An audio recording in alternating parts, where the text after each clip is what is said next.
ከጸጋ ውጭ ልጅነት ከሌለ፣ ከጸጋ ውጭ መዳን ከሌለ፣ ከጸጋ ውጭ መጽደቅ የሚባል ነገር ከሌለ ብቻ ነው ማለት ነው። ጸጋ ብቻ ነው ሊያድነን የሚችለው።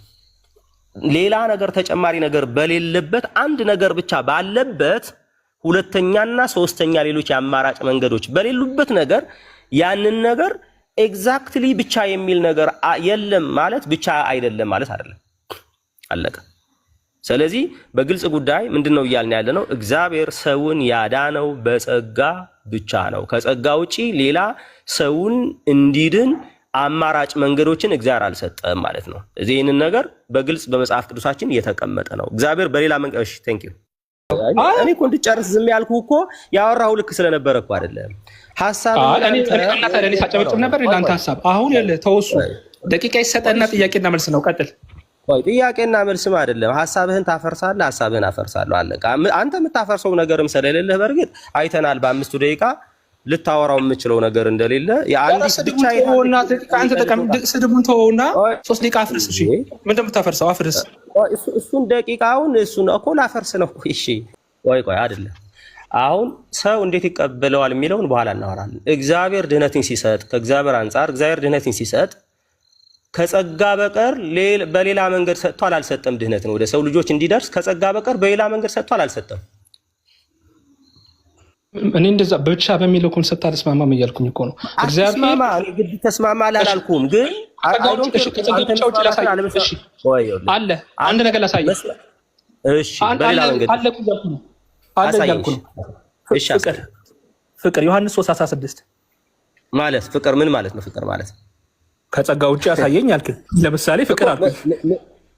ፍቅር ከጸጋ ውጭ እግዚአብሔር ዓለምን እንዲሁ ወደዋልና አንድ ልጁን ሰጠን ክርስቶስን አልኩኝ። ስለዚህ በፍቅርም ሰጥቶናል ማለት ነው። ጸጋ ብቻ ሳይሆን በፍቅርም ሰጥቶናል ከእግዚአብሔር አንጻር። ጸጋ ምንድነው? ጸጋ ማለት ምን ማለት ነው ወደሚለው ወደ ተርም ዲፊኒሽን ተርሙን ዲፋይን ወደ ማድረግ ልንሄድ ነው ማለት ነው።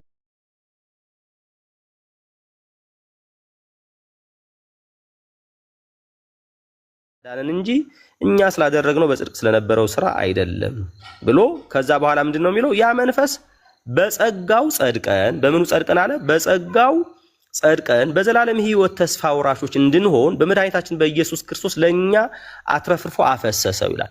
ስለዚህ መዳን በተመለከተ ግልጽ በሆነ መንገድ እግዚአብሔር ሰው ልጅን ለመዳን የሚሆንን ነገር ስለሌለው እንዲድን ወይም ወደ እግዚአብሔር እንዲቀርብ ከእግዚአብሔር ጋር እንዲታረቅ የእግዚአብሔር ልጅነትን እንዲያገኝ የዘላለም ሕይወት እንዲያገኝ የሚያስችል ማንነት ስለሌለው እግዚአብሔር ምንድነው ያደረገው? ምንድነው የወሰነው? የዘላለም ሕይወትን እንዲሁ በነፃ ለመስጠት ነው የፈለገው የወሰነው ማለት ነው እግዚአብሔር። ስለዚህ ሰው ልጅን ወደ ራሱ ለማቅረብ ልጅነትን ለመስጠትን የዘላለም ሕይወት ለመስጠትን ለማጽደቅን ሰውን ለመቀደስን አንድና አንድ በነፃ ወይም ደግሞ በጸጋ ሰውን ማዳን አሰበ ወይም ወደደ እግዚአብሔር ማለት ነው። ያወደደ በልጁ በኢየሱስ ክርስቶስ በኩል ስራውን ሰርቶ ፈጽሞ ድህነት የሚባለውን ነገር ወደኛ በጸጋ እንዲደርስ አደረገ ማለት። ስለዚህ ድህነት ወደኛ የደረሰው በአንድና በአንድ እግዚአብሔር ድህነትን የሰጠን በአንድና በአንድ ነገር በጸጋ ብቻ ነው። በጸጋ ብቻ ነው። ከዚህ በቀር ከጸጋ ውጭ በሆነ መንገድ ድህነትን ወደኛ ደርሷል ብሎ የሚል ሰው ካለ ወይ ደግሞ ያንን ያስረዳል ብሎ የሚያስበው የመጽሐፍ ቅዱስ ጥቅስ ካለ ወዲህ ይበለን ማለት ነው። ወዲህ ይበለን ማንም ሰው። ስለዚህ ግልጽ በሆነ መንገድ መዳን እንዴትን እግዚአብሔር ለሰው ልጆችን ሰጠ፣ መዳን እንዴት ወደ ሰው ልጆች ደረሰ ከተባለ ለዚህ ጥያቄ መልሱ በጸጋ ነው። ስለዚህ ከጸጋ ውጭ አለ የለም፣ ከሌለ በጸጋ ብቻ ነው ማለት ነው። ስለዚህ አንድ ነገር እርሱ ብቻ ከሆነ የሚያገለግለው እርሱ ብቻ ከሆነ የሚሰራው ጸጋ ብቻ ከሆነ ከእግዚአብሔር ጋር የሚያቀርበን ጸጋ ብቻ ከሆነ ከጸጋ ውጭ ሌላ ነገር ከሌለ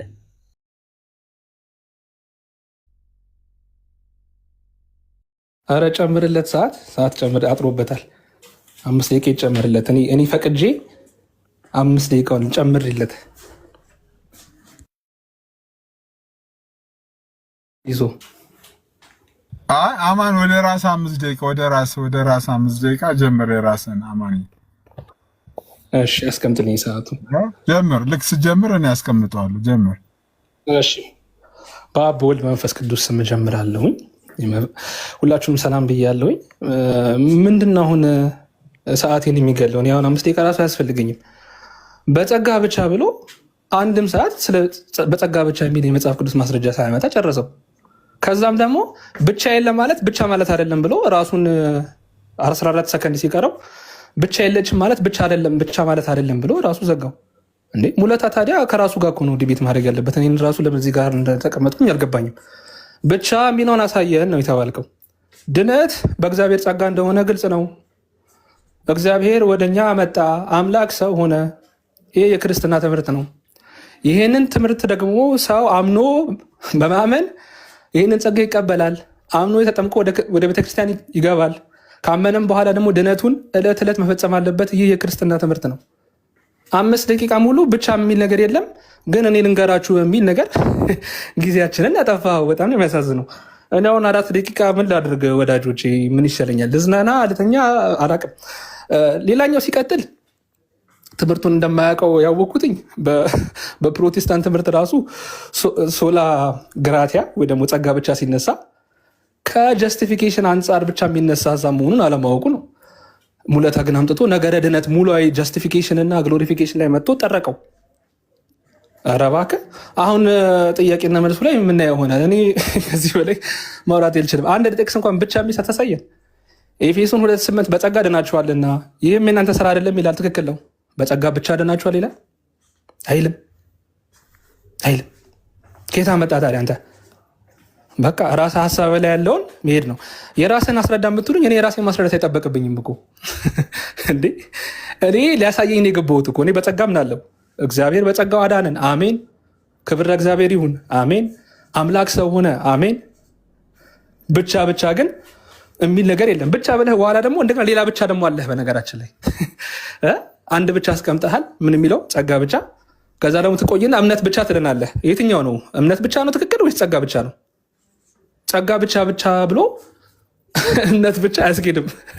ስለዚህ እምነት ብቻም ይፈርሳል ማለት ነው። እና እኔ ምንም እውነት ለመናገር ምንም ማቅረብም አያስፈልገኝም። ልጠብቀውና 1-2 ደቂቃ አለን። እስከዛ ድረስ ሰላም ተባባሉ። ታች ያላችሁ ሰዎችም የራስን ተናገር ለምትሉኝ ሰዎች እኔ የሚጠበቅብኝ ጸጋ ብቻ የሚለው ማፍረስ ብቻ ነው የሚጠበቅብኝ። ነገረ ድነትን ሙሉ ማስተማር እችላለሁ። እሺ 2 ደቂቃ ስላለ ሊቀጥል። ለማንኛውም ሰዓቴን ለመጠቀም ያደርግ። አዎ እዛው ኤፌሶ ምዕራፍ 2:8 ላይ በጸጋ እንደዳንን ይናገራል። ትክክል ነው። በሌሎች ክፍልስ በጸጋ ብቻ ድናችኋል ይላል አይልም? ሰው ኦኬ አምኖ እንደሚድንም ይናገራል። ለምሳሌ ሮሜ ምዕራፍ 10:9 ፌቨር ጥቅሱ ነው እኮ ይሄ አይደል እንዴ? በእምነት መዳን እንዳለብን። ዮሐንስ 3:16 የሚያምን በዘላለም ሕይወት እንዲኖረው እንጂ እንዳይጠፋ አንድያ ልጁን ክርስቶስን ሰጥቶታል እግዚአብሔር። ይህ በእምነት መዳን እንዳለብን መቀበል እንዳለብን ይናገራል። በነገራችን ላይ በጣም ከባድ ጥቅስ ላንሳ ብዬ ነው እንጂ በኋላ ጥያቄና መልስ ላይ አነሳለሁ። ለዛ ነው ብዙ እየተናገርኩ ያደለው። ግን አሁንም እስካሁን ድረስ ብቻን አላሳየህንም። ብቻ ካለችህ ብቻዋን አሳየን። ብቻዋ ከሌለች ግን መተህ ብቻ ብቻ ትበለን ለማለት ነው። 1 ደቂቃ አለኝ። 1 ደቂቃውን እዛው ለሱ ይጨመርለት ማለት ነው። ካሳየን ትንፋሽ የሚቆራረጠው ወክ እያደረኩ ስለሆነ ነው። ኢንጆይ አድርጉ እስከዛ ድረስ። ለምን ምንም ማሳየት አይጠበቅብኝም። ይሄ ጊዜን የፈጀብኝ በጣም አዝናለሁኝ። እንደዛ ነው እየተሰማኛለና ብቻን ያያችሁ እያላችሁ ከተጻፉልኝ ጨርሻለሁ። ኦኬ የውይይት ህግ እንኳን አያውቅም። እውነት ለመናገር ነው ዝም ማቅረብ አያውቅምን ተውና ስድቡን ተውና ደቂቃ ሰጥሃል። እኔን አታወራኝ፣ ሀሳቡ ላይ አወራ።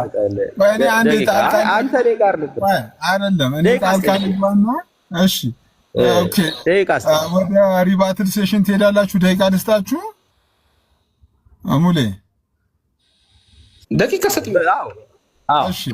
እሺ ሪባት ኦልሬዲ በቃ ማንሳት እኔን አይስደበኝ አታውቅም ምናምን ማንሳት የሚገባውን ነገር ማንም ሰው አማን ኢንተራፕት አታርገው። እኔም ኢንተራፕት አላረገም። ሙሌ እንደውም ቆይ 5 ደቂቃ ሰጥቻለሁ። ቀጥል ሙሌ። ቆይ ሲስ አካሄድ ላይ እኔ አስተያየት አለኝ። አካሄድ ላይ በቃ አልፈልግም። አካሄድ ላይ አካሄድ እኔን ሳትናገር ሀሳቡ ላይ አውራ። እኔን ሳታወራ እኔን ሳያወራ ሀሳቡ ላይ አውራ። ሀሳቡ ላይ አውራለሁ። ቀጥታ 5 ደቂቃ ስጠው። አሁን እኛ የነበረው ውይይቱ እንግዲህ በጸጋ ብቻ አይደለም የሚልና አንድ ሰው ከዛ ደግሞ በጸጋ ብቻ ነው የሚል ሌላ ሰው እኔ ማለት ነው የገባ ነው እሱ ነው። በጸጋ ብቻ ነው የሚለው ሰው በጸጋ ብቻ ስለመሆኑ ያሳያል። በጸጋ ብቻ አይደለም የሚለው ሰው በጸጋ ብቻ እንዳልሆነ ያሳያል። በጸጋ ብቻ አይደለም ሄዳን ነው አይ በዚህም ጭምር ድነናል፣ ከጸጋ ውጪ በዚህ ነገርም ድነናል የሚል ሐሳብ ነበር ማቅረብ የነበረበት ያኛው አካል ማለት ነው። አሁን ያንን ነገር ስለሌለ ጸጋ ብቻ ይታለ ጸጋ ብቻ ይታለ እሱን ጥያቄና መልስ እኮ ትደርስበታለህ። ጸጋ ብቻ ይታለ ብሎ ጨረሰ ማለት ነው። ስለዚህ ምንድነው እያልን ያለነው? እኔ መዳንን ከጸጋ በቀር በሌላ መንገድ እግዚአብሔር ወደኛ እንዲደርስ አላደረገም አልኩ። ብቻ ማለት እሱ ነው፣ አለቀ። አይ ከጸጋ ውጪ በሌላ መንገድ ወደኛ እግዚአብሔር ድህነትን እንዲደርስ አድርጓል የሚል ክሌም ስለያዘ ነው ወገናችን ዲቤት የገባ ነው ማለት ነው። ያማ ባይሆን አንድ አይነት ሐሳብ ካለን በጸጋ ነው የሚዳነው ከጸጋ ውጪ አለ የለም ነው ጉዳዩ። ከጸጋ ውጪ አለ ብሎ ነው የገባው። ይሄንን ክሌም ይሄንን እኮ ነው ይሄ ቦልድ ክሌም ምን ማድረግ ያለበት ማስረጃ እያቀረበ ይሄው ከጸጋ ውጪ በዚህም ይዳናል በዚህም ይሄ ጸጋ አይደለም ስለዚህ ለምሳሌ በዚህ ይዳናል ይሄ እኮ ጸጋ አይደለም ከጸጋ የሚመደብ አይደለም ይሄ በጸጋ ስራ አይደለም በዚህም ይዳናል እያለ ያንን ነገር እያቀረበ እኛ ከጸጋ ውጪ የለም የምንለውን የወንጌላውያን አማኞችን ትክክለኛ ትምህርት እንዳልያዝን ማሳየት ነበረኮ የሚጠበቀው። ወገናችን ሌላ ነገር አውርቶ ጨረሰ ማለት ነው። አሁን እኔ ምን አውርቶ ነው የማፈርሰው? እኔ አሁን ስጠን ያልኩ ይሄንን ደቂቃ ከጥያቄና እንትን ፊት ከጸጋ ውጪ መዳን እንዳለ ለምን አላሳየንም ወገናችን? እሱን ነው የፈለኩት። ከዛ ውጪ መኖሩን አሳይን የተባለው እኔ መዳን በጸጋ ነው የሚለውን ነገር ከኔ ጋር ተስማምቶ አዎ ኤፌሶን ይላል አለ እኮ ኤፌሶን ሌላ ነገር ከጸጋ ውጪ ሌላ ነገር ይጨመራል ይላል።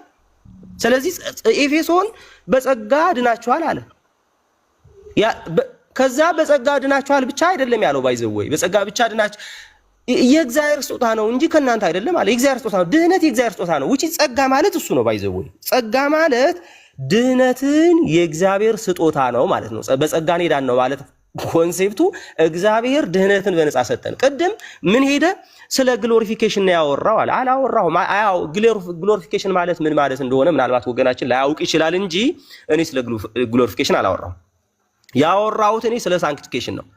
ስለ ሳንክቲፊኬሽን ማለት ስለ ኢኒሺያል ሳንክቲፊኬሽን ማለት ነው which is ከጀስቲፊኬሽን ጋር ፓራሌል ነው። አየህ እሱን ነው የማያውቀው ወገናችን። ኢኒሺያል ሳንክቲፊኬሽን ማለት ምን ማለት ነው? ፍሪ ፍሮም ዘ ራዝ ኦፍ ጋድ ከእግዚአብሔር ቁጣ ነፃ መውጣት ማለት ነው። ኢኒሺያል ሳንክቲፊኬሽን ማለት ፕሮግሬሲቭ ሳንክቲፊኬሽን ወይ ደግሞ ኤክስፔሪንሻል ሳንክቲፊኬሽን ደግሞ ምን ማለት ነው ከተባለ ፍሪ ፍሮም ዘ ፓወር ኦፍ ሲን ማለት ነው። ከኃጢአት ኃይልን ነፃ ስለመውጣትን ነው። ግሎሪፊኬሽን ፍሪ ፍሮም ዘ ፕሬዘንስ ኦፍ ሲን ነው። ግሎሪፊኬሽን የምንለው አልቲሜት ሳንክቲፊኬሽን ወይ ደግሞ ፋይናል ሳንክቲፊኬሽን ነው። ይሄንን አያውቅም። ለዛ ነው ቅድም በስነ መለኮት ትምህርት ቤት አላለፍክም ያልኩት። ስለ ሳንክቲፊኬሽን አወራለሁ እኔ ስለ ኢኒሺያል ሳንክቲፊኬሽን አወራለሁ፣ ስለ መቀደስ አወራለሁ፣ እሱ ደግሞ ስለ መክበር ያወራል።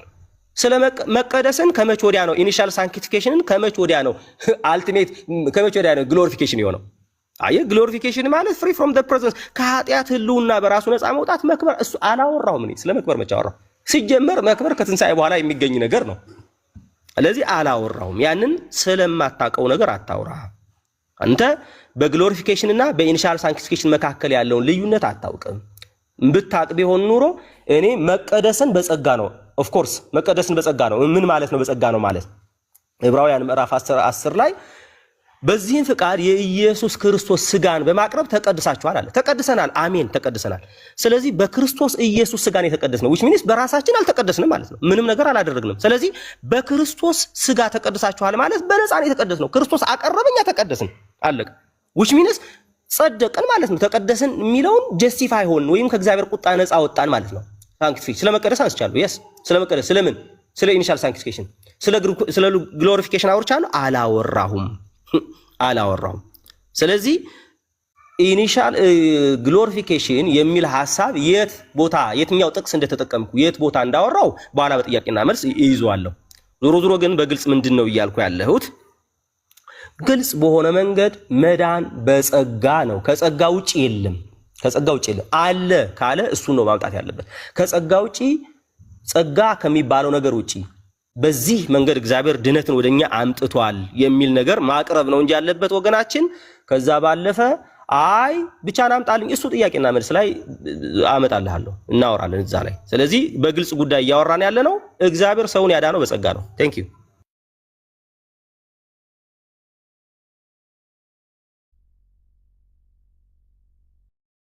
ይቀጥላለሁ ማለት ነው። ኦኬ እሺ፣ አንድ አማን ከመጀመሩ በፊት ጋይስ፣ አሁንም ኔትወርክ ድንገት ማዕከል እንዳያቆራርጠን ታብና ሼር እያደረግን እንከታተላለን። ጸጋ ይብዛልን ለኛም። እሺ አማን ቀጥል። አንዳንድ ነገሮችን አሁን ተናግሬው ደገመው። በእንትን ትምህርት የተላለፍክም እንደዚህ አታውቅም፣ አንተ ምንም አልተማርክም ምናምን እያለ እያወራ ነው። ውይይትና ፐርሰናል አታክን እንለይ። ርዕሱ ካቃተን በቃ ርዕሱን ትተነው ሌላ ጊዜ ሳገኘው መጥቼ ያሳያለው ነው የሚባለው እንጂ ስድብና እንትን እኔ አዶንት ቲንክ ይሄ ፕሮፐር አካሄድ አይመስለኝም። እዚህ አካሄድ ላይ ቢስተካከል ጥሩ ነው። እሺ እንደገና 5 ደቂቃ ተጨምሮልህም ብቻ የሚለውን ሳታሳይ ጨረስከው። እንግዲህ እንዴ እኔ አውቃለሁ። እኔ ይኸውልህ ሳይንቲፊኬሽን ጀስቲፊኬሽን አንተ ታውቃለህ። እሱ አይደለም ርዕሱ። እሺ አላውቅም። እኔ ብቻን አሳየን እንዴ ብቻን አሳየንና እንረፍ። በቃ እኔም በቃ እጅ ሰጥቼ ይኸውልህ ብቻ ነው የሚለው ብዬ ልውጣ። ሁለተኛ ሀሳብ ላስቀምጥ። ከታች ያሉ ሰዎችም ትንሽ እንትን እያሉ ስለሆነ ማለት ነው። አማን ያንተን ሀሳብ ንገረን፣ ለምንድን ነው ማትነግረን ይሉኛል። ፖዘቲቭ ክሌም ያስቀመጠ ሰው ነው ሀሳቡን እኮ ማሳየት አለበት። እኔ እኮ የሌለ ነገር አምጥቼ ላሳያችሁ አልችልም። እኔ አይደለም ብቻ ማሳየት የሚጠበቅብኝ። እኔ በቃ የለም አሁን የተናገርከው ራሱ የለም በቃ አላሳየህንም። እሺ ጥቅሶቹን ግን ያነሳቸውን ጥቅሶች 2 ጥቅሶች ስላነሳ ጥቅሶቹ ላይ እንሄድባቸው። ኤፌሶን ምዕራፍ 2 ቁጥር 8 በጸጋ ብቻ ይላል። እናንብበው። እሺ ጥቅስ ኤፌሶን ምዕራፍ 2 ቁጥር 8 እሺ ምንድን ነው የሚለው? እሺ ጸጋው በእምነት አድናችኋልና ነው የሚለው። ወንድማችን ግን ሲያነበው ጸጋው ብቻ አድኗችኋልና ነው የሚለው። ኤፌሶን 2:8 በጣም ትልቁ ጥቅስ፣ ለጸጋ ብቻ የሚጠቀሰው ጥቅስ። እምነት ከጎኑ አለ። ሰው በጸጋ ድኖ ያንን ጸጋ በማመን መቀበል አለበት። ካልሆነ አይድን። እኔ በጣም እኮ ግልጽ ነው እንዴ ጥቅሱ። ጸጋው በእምነት አድኗቸዋል ይላል። ወዳጃችን ጸጋው ብቻ አድኗቸዋል ይለናል። እሺ እንደዛ ብሎ ደግሞ አያቆምም። በነገራችን ላይ ቁጥር 10 ደግሞ እናንብበው። እኛ ፍጥረቱ ነንና እንመላለስበትም ዘንድ እግዚአብሔር አስቀድሞ ያዘዘውን መልካሙን ስራ ለማድረግ በክርስቶስ ኢየሱስ ተፈጠርን። ኢንፋክት መልካምን ስራንም ለማድረግ ተፈጥረናል። ጸጋ ብቻ ደግሞ ከሆነ ከሰው ሪስፖንሲቢሊቲን የማይጠብቅ ከሆነ እሱ ራሱ የማያምንበትን ነገር ነው በነገራችን የሚናገረው። ጥያቄና መልስ ላይ ይህንን አሳያለሁ። ስለዚህ ሰው በጸጋ ይድናል ብያለሁ። ይህንን ክርስቲያኖች እንደዚህ ነው ማመን ያለባቸው፣ ሰው በጸጋ እንደሚድን። ይሄ ምንም ጥያቄ የለውም። ሰው ማመን አለበት። ሰው መጠመቅ አለበት። ሰው በክርስትና ህይወት መመላለስ አለበት። ከባድ ጥቅስ ላነሳ ነው አሁን አንድ ጥቅስ። ይሄ ለነገሩ ሁለቱንም ብቻዎች ነው የሚያፈርሰው፣ እምነት ብቻንም ያፈርሳል። ወደፊት እናወራበታለን። ሊሄድበት ግን አሁን ያዕቆብ መልእክት ምዕራፍ 2 እሺ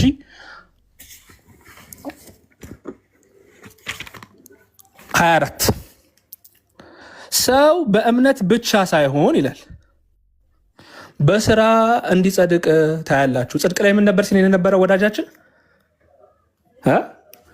ጽድቅ ላይ ምን ነበር ሲል የነበረው? ጸጋ ብቻ። ለመጽደቅ እኮ ጸጋ ብቻ ነው፣ ለቅድስናም ጸጋ ብቻ ነው ሲል ነበር። መጽሐፍ ቅዱስ ግን እምነት ብቻም አይደለም። አብርሃም የጸደቀው በምንድን ነው ይለናል? በስራ እንዲጸድቅ ታያላችሁ።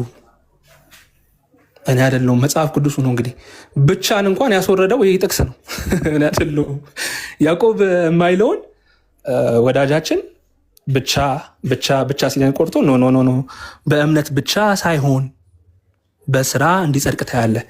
አዎ ሰው አምኖ ተጠምቆ ክርስቲያን ከሆነ በኋላ በስራ ይህንን ህይወት ይኖር ዘንድ ግድ ነው። እስከ መጨረሻ የሚጸና ይድናል ተብሎ ተጽፏልና ክርስትና በነገራችን ላይ ሙሉ ነገርን ነው እንጂ የምንይዘው እየቆራረጠን እቺ ብቻ ያቺ ብቻ ምንላል አይደለችም። አሁንም ተመልሼ ይመጣው ፖዘቲቭ ክሌም ነው ያስቀመጥከው ብቻ የሚል እሱን ብቻ ዛሬ ነው የምታሳየን ወይስ እንጠብቅ? ሌላ እንጠብቅ አለ ወይ? እኔ ለዞም ብቻን የሚያፈርስ ጥቅስ አመጣሁኝ። እሱ ጥያቄና መልስ እንወያያለን። ሌላ አለ ብቻ እስካሁን ድረስ አላየንም እና ብታሳየን እሱን። እሺ መቀደስ ላይ እንምጣ። መቀደስ ላይ ፊልጵስዩስ ምዕራፍ 2 ቁጥር 13 ምንድን ነው የሚለው? መዳናችሁን ዕለት ዕለት ፈጽሙ ይላል። ከሰው የሚጠበቅ ምን አለ ማለት ነው? ከዚህ ጸጋ ጋር መተባበር ወይ ሲነርጂ ከሰውም ይጠበቃል ማለት ነው። አለቀ። ጥያቄና መልስ ሲሆን አንዳንድ ኮሜንቶች ከኔ ጋር የሚጋሩ ኮሜንቶች ናቸው። እሺ ቴንኪው ኮሜንታተሮች በጣም ነው እናመሰግነው። ታብና ሼር የምታደርጉ ሰዎች በጣም ነው እናመሰግነው። ሙሌ ወደ ጥያቄና መልስ እንሄዳለን። ጥያቄና መልሱ ጊዜ እንዳያንሳችሁ 7 ደቂቃ ላድርገው። ጥያቄና መልሱን ትስማማላችሁ? 7 ደቂቃ ስንዳለ 7 ጠይቀኝ። 7 ደቂቃ እናድርገው ጥያቄና መልሱን። ሙሌ መቀጠል ትችላለህ። ማጠቃለያ ስትሰጥ አማን ማጠቃለያ ይሰጣል። ቀጥሎ ሙሌ ማጠቃለያ ይሰጣል። እሺ እሺ እግዚአብሔር ድህነትን ወደ ሰዎች ልጆች ያመጣው ወይም ድህነትን የሰጠው በጸጋ ነው ወይስ ከጸጋ ውጭ? ከጸጋ በቀር በሌላ መንገድ አለ? ወንድማችን አማን ተሰጣራ ምን እያወራ ነው እኮ? አዎ እንዴ ምንድነው እንዴ ርዕሱ ምንድነው? በጸጋ ብቻ ድህነትን ወይም ደግሞ መጽደቅንም በለው የፈለከውንም በለው ስለ ድህነት ነው እያወራን ያለ ነው። ስለዚህ ሰዎችን ከጸጋ በቀር በጸጋ በቀር እግዚአብሔርን በሌላ መንገድ ወደ ሰዎች ልጆች መዳንን አምጥቷል አላመጣም? የዘላለም ህይወትን ማለት ነው መዳንን አምጥቷል አላመጣም? እግዚአብሔር በምንድን ነው ያለው? ከጸጋ በቀር ይላል። አረ እሺ ለመልስ ጨርሳል ጥያቄው። ጨረስኩ። ከጸጋ ብቻ በሌላ በምን መንገድ እንዳለ አሳየን ነው። እኔ መጽሐፍ ቅዱስን ሳነብ እስካሁን ድረስ ያላገኘሁትኝ መጽሐፍ በጸጋ ብቻ አድናችኋል ስለማይል በጸጋ በእምነት በኩል እግዚአብሔር አድኖናል። ይህንንም ደግሞ ሰው አምኖ በመጠመቅ ይህንን ጸጋ ይቀበላል። ከዳንም በኋላ ደግሞ ጥያቄን አልተረዳም። በተረድረት ነው የማወራው። በቃ አልገባህም። ጸጋ ምንድን ነው የሚለው? ጸጋ ምን ማለት ነው? ጸጋ ቆይ፣ አይ ጸጋ ምን ማለት ነው? ዲፋይን ታደርገዋለህ፣ ችግር የለውም። ቆይ አይደለ፣ አይ ጸጋ ምን ማለት ነው? ጸጋ ማለት ከሰው ኤፈርት ያልሆነ ከሰው ስራ ያልሆነ እግዚአብሔር እንዲሁ በቸርነቱ ወዶና ፈቅዶ ያደረገው ነገር ስለሆነ ይህንን ነገር እኛ ለእኛ ሰጥተናል። ይሄ ግን ነገረ ድነቱ ፍቅርስ እንዲሁ የተቻለን ማለት አይ አንሜሪትድ ፌቨር ማለት ነው። ፍቅር ደግሞ ፐርፐዙ ነው የወደደን ማለት ነው። ለምን አደረግ ስትለው ለምን ጸጋን ሰጠኝ ስትለው ቆይ ስማ፣ ኧረ ስማ፣ ለምን ይህን ጸጋ ሰጠኝ ለምን ጸጋ ይህን ሰጠኝ ስትለው እንዲሁ ስለወደድኩ ነው ይላል ማለት ነው። ስለዚህ ከእግዚአብሔር አንግል እንኳን ስታወራ እንኳን ስለወደደን ይህንን ጸጋ ሰጠን። ይህ ማለት ኧረ ስማኝ፣ እንዲሁ ከመውደድ በጸጋ ብቻ ድነሃል ማለት ግን አይደለም።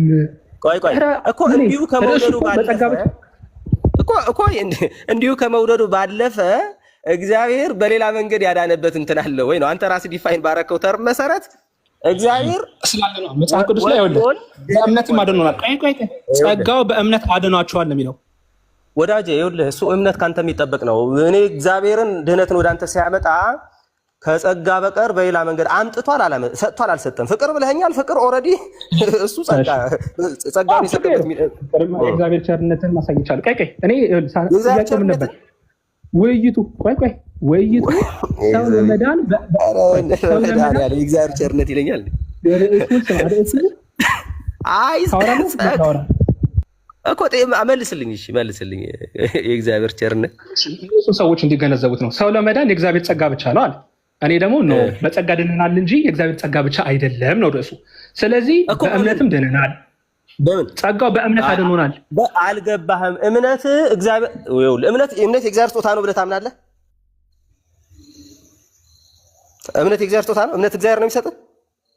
እምነት ስጦታ ነው። ነገር ግን የሰው ሪስፖንሲቢሊቲ ያጠቃልላል። ሲነርጂስቲክ ነው።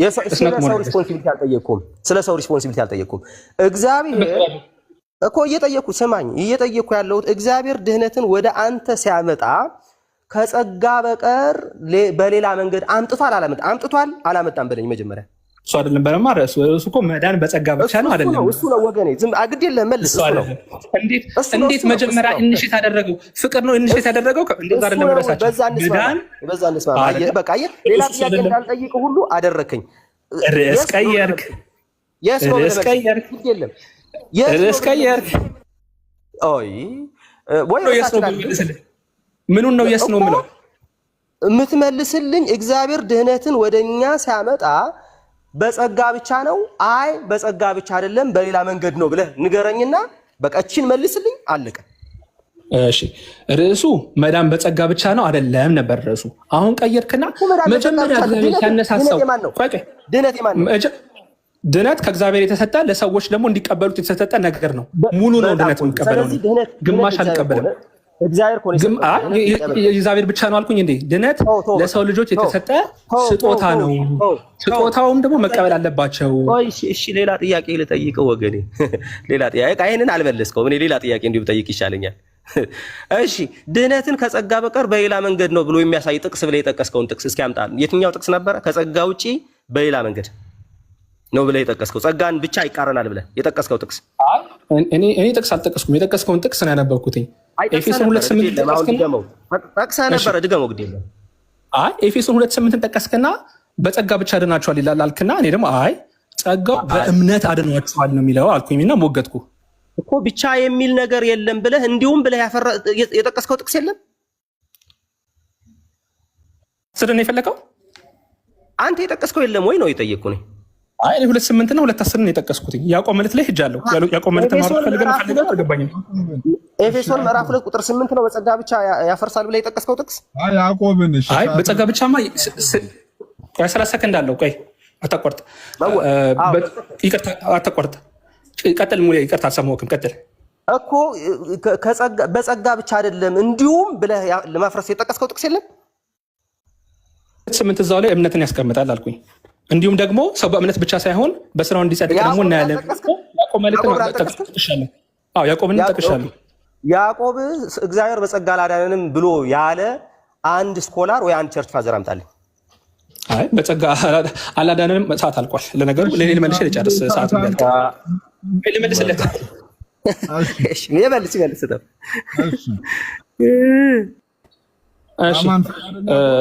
ጥያቄ መመለስ ትችላለህ፣ ግን ሰዓቱ አልቋል።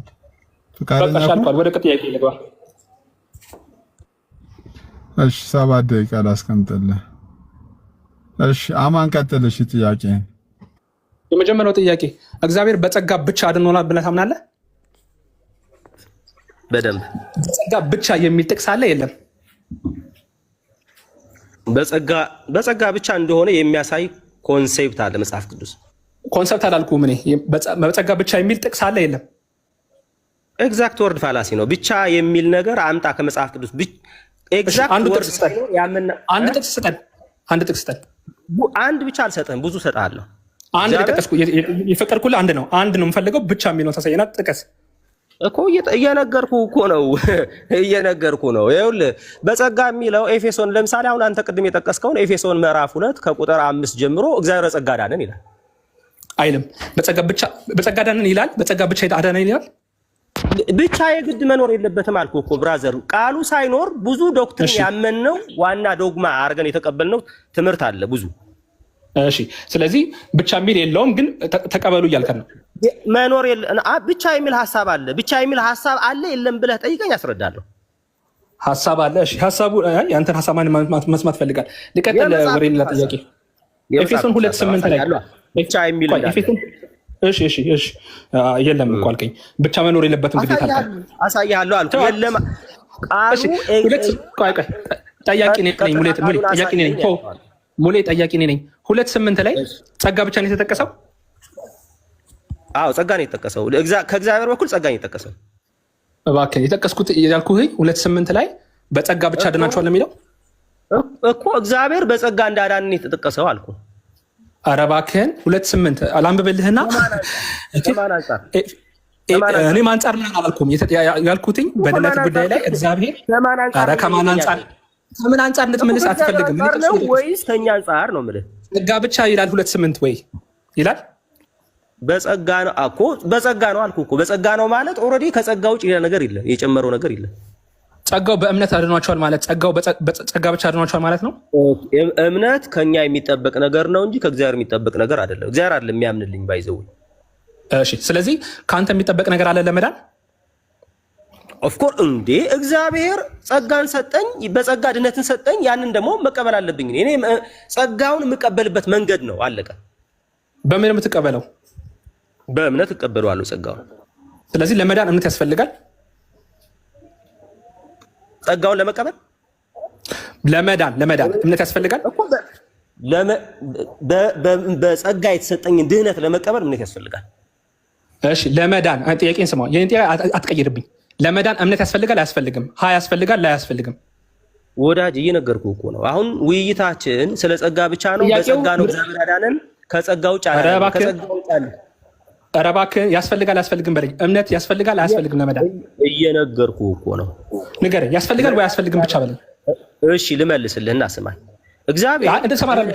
አልፈልግም፣ ማብራሪያህን አልፈልግም። ያስፈልጋል አያስፈልግም? አንተ ስለፈለክ አይደለም እኔ የማወራው። ያስፈልጋል አያስፈልግም? እምነት ለምን ታፍርበታለህ? በእምነት እንኳን አታምንም? በእምነት እንኳን አታምንም? ሰው በእምነት ያስፈልገዋል አያስፈልግም ለመዳን? ልኛለህ እንዳወራ? አይ ስጠይቅህ የምጠይቀውን ብቻ የምትመልስ የምፈልገው ሰው ያስፈልገዋል ወይ አያስፈልግም በለኝ። እኮ ነገርኩህ። ይኸውልህ እግዚአብሔር እኛን ለማዳን እኔ እግዚአብሔር አልጠየኩም፣ ስለ ሰው ነው የጠየኩህ። ሰው ለመዳን ስለ ሰው ላውራሃ። ስለ ሰው ደግሞ የተሰጠውን ጸጋ አምኖ መቀበል አለበት፣ ማመን አለበት። አዎ ኦፍ ኮርስ። እሺ እምነት ብቻን ትቀበላለህ? እምነት ብቻን ትቀበላለህ? እሱ ሌላ ዶክትሪን ነው። እምነት ብቻና ጸጋ ብቻ ሁለት የተለያዩ ርዕሶች ናቸው። ስለ እምነት ብቻ ሌላ ጊዜ እናወራለን። አትቀላቅል። አይ እምነት ብቻንም ታምናለህ ወይ ማለት ነው? እሱ ሌላ ጊዜ ትጠይቀኛለህ አልኩህ። ሶላዎችን አታፍርባቸዋል እንዴ? ከሶላዎች ውስጥ ጸጋ ብቻና እምነት ብቻ አሉ። አይ ሌላ ጊዜ አይደለም ጥያቄው፣ አሁን ያስፈልጋል። ስለ እምነት እያወራሁ ነው። ሙለታ ምን ያምናል? እምነት ብቻ ሙለታ ምን ያምናል በለው። እምነት ብቻን አታምንም? ሙለታ ምን ያምናል ወይ ብለህ ዲቤት ግባና ከዛ ጸጋ ብቻ ተብሎ እምነት ብቻ አይጠረስም። ሌላ ተው ስድቡን ተው። እምነት ብቻና ጸጋ ብቻ አይጠረስም? አይጣረስም። እንዴት ብቻና ብቻ አይጣረሱም እያልከኝ ነው? ሁለት ብቻዎች አይጣረሱም አንድ ላይ ተቀምጠው። እንዴት እንደማይጣረስ ላስረዳ። እሺ እምነት ብቻን እና ጸጋ ብቻን እንዴት አይጣረሱም? በቃ ይኸው እንዴት እንደማይጣረስ ልንገርህ። ጸጋ ብቻ ስንል እግዚአብሔር ሰዎችን ያዳነው ድህነትን ወደ ሰው ልጆች ሊያደርስ የፈልገው ወይ የሰጠው በጸጋው ብቻ ነው። ያ እግዚአብሔር የሰጠውን ጸጋ እግዚአብሔር በነፃ የሰጠንን ድህነት የምንቀበለው በእምነት ብቻ ነው። ሌላ መቀበያ መንገድ የለም። ጸጋው ስጦታው ነው። እግዚአብሔር የሚሰጠን ድህነቱ በነፃ ነው። ያንን በነፃ የሆነ ድህነት ስለዚህ እምነት ብቻ የሚለውን ቃል እናስወግድ ማለት ነው። አሁን ሙሌ እንደዚህ ብልክ ነኝ አናስወግድም። ስማኝ፣ እሺ ሌላ ጥያቄ አልፈልግም። ኧረ ሌላ ጥያቄ። ሰው በጸጋ በእምነት ይድናል ብል ልክ ነኝ አይደለሁም? ሰው በጸጋ በእምነት ይድናል። ጸጋው በእምነት ያድነዋል በል። ለምንድን ነው ሌላ? ጸጋው በእምነት ያድነዋል። ልክ ነው አይደል? በትክክል አዎ። ጸጋው በእምነት ነው። ሁሉም ከጸጋ ውስጥ ጥምቀት አለበት? የለም። ከጸጋ ውስጥ እምነት አለበት? ምንድን ነው የምታወራው? የለም። ይሄ ውይይታችን አይደለም ነው የምልህ። የለም። ይሄ አሁን ውይይታችን አይደለም። አሁን ጥምቀት ውይይታችን አይደለም። እሺ በጣም ደስ ይላል። እሺ ያዕቆብ መልእክት ላይ ጥያቄም ስለነበረ ላንብበውና ምን ማለት እንደሆነ ቅድም ተሳስተሃል ስላልከኝ ማለት ነው። ሰው በእምነት ብቻ ሳይሆን በስራ እንዲጸድቅ ታያላችሁ ይላል። ለመጽደቅ ስራ ያስፈልጋል አያስፈልግም? በያዕቆብ መልእክት መሰረት እንዴ ምን ነካ? ጸጋ የሚለውን ነገር ጠፋብህ? አለቀ። ጥያቄ መልስልኝ እባክህን። ሰው በእምነት ብቻ ሳይሆን አብርሃም በእምነት ብቻ ሳይሆን በስራ ይጸድቃል ይላል። በስራ ይጸድቃል አይጸድቅም? እሱ እምነት ብቻ የሚል ነገር ስናወራ እናወራዋለን አልኩ። እሱ በእምነት ስለ ስራ ነው የጠየኩት። ሰው እሱ አይደለም እያልክ እኮ አልመልስም እያልክ ነው ሙሌ። ራስ ላይ ነው እኮ እየተኮስክ ያለው። አሁን አንዴ ስለ ጥምቀት ታወራለህ፣ አንዴ ስለ እምነት ታወራለህ።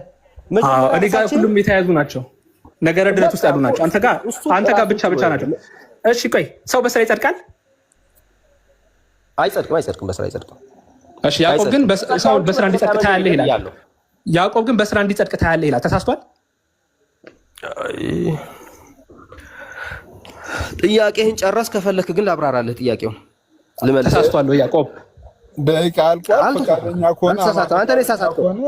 ኢንተርፕሬት ስታደርግ አንተ ተሳሳትክ። እሺ ቀጥል። እናመሰግናለን። ፈረሰ ብላችሁ ተው ብሏል። እሺ ቻው። እሺ ኤኒዌይ ፉከራ ሆነና እሺ አንዴ ሙሌ ኦልሬዲ ሙሌ ስለጀመረ ማጠቃለያ ስንት ደቂቃ ይሁን? አማን ማጠቃለያ ይሰጥና ከዛ ሙሌ ማጠቃለያን ይሰጣል። አማን ማጠቃለያው ስንት ደቂቃ ይሁን? ደቂቃ በቂ ነው ለኔ። ሙሌ ስንት ደቂቃ ማጠቃለያ? ለኔ 7-8 ደቂቃ ቢሆን ደስ ይለኛል።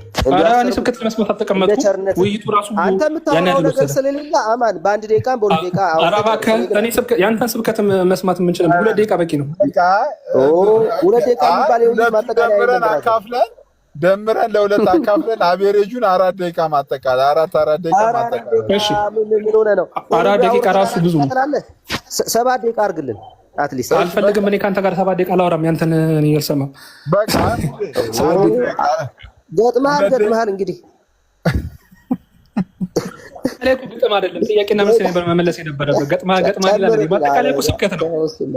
4 ደቂቃ በቃ 4 ደቂቃ ምንድን ነው 4 ደቂቃ? እኔ ነኝ እሱን የሚጀምረው 4 ደቂቃ ነው። 5 ደቂቃ እሺ፣ አንተ ነው የምትጀምረው አማን። አይ 5 ደቂቃ አይደለም 4 ደቂቃ ነው የተስማማነው። ከዚህ ረጅም መቆየት አልፈልግም። አንተ በሁለቱ ጨርስ፣ ምን ችግር አለው እንዴ? እኔ 5 ልጠጣ። እኔም ሰብካለሁ፣ አንተ ሰብከ። 1 ደቂቃ ተመርቅለታለህ። 5 ደቂቃ በቃ እሺ፣ ቀጥሉሽ። በቃ እሺ፣ ከእንደገና አስጀምርልኝ። እሺ፣ አውር አንሳውና ከእንደገና አስጀምርልኝ። እሺ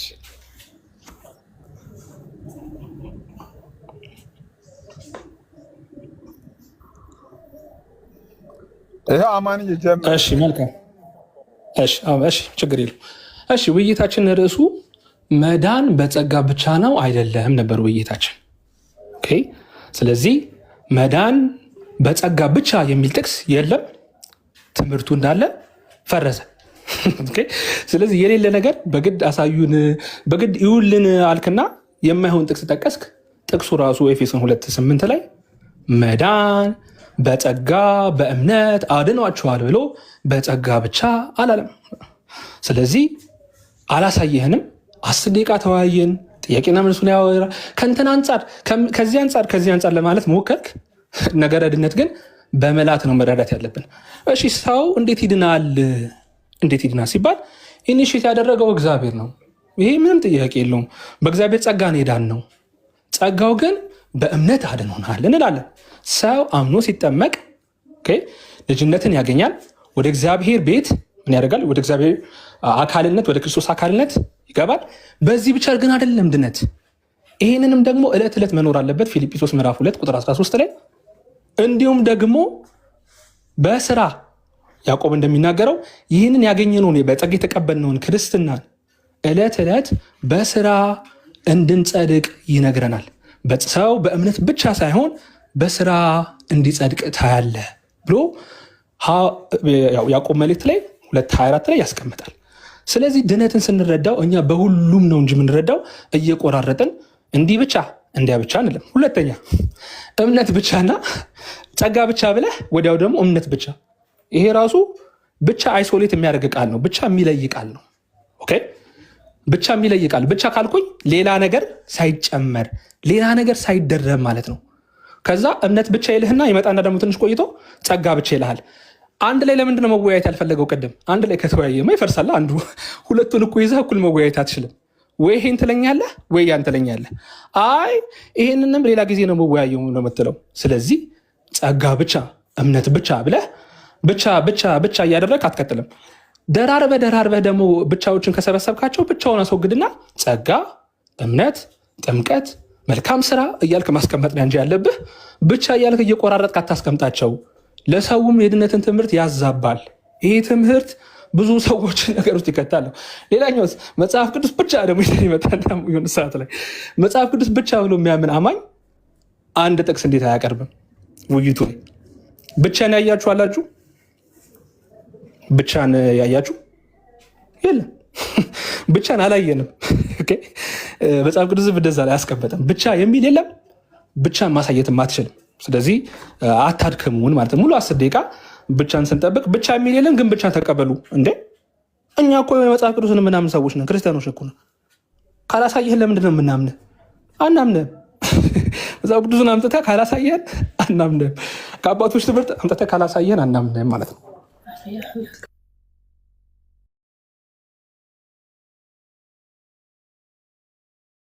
እሺ ተቋርጦብኝ ይቅርታ። መልካም ውይይት እንደነበረን አስባለሁኝ። እኔ 1 ደቂቃ ያለኝ እንኳን ልጨርስ። ስለዚህ ክርስቲያኖች ክርስትናን ስንረዳ የክርስትናን ሕይወት ስንረዳ መጽሐፍ ቅዱስን በምልአት መረዳት ነው እንጂ እየቆራረጡ ብቻ ብቻ ብቻ በማለት አይደለም ለማለት ነው። 1 ደቂቃ ከ20 ሰከንድ እያለኝ ጨርሻለሁ።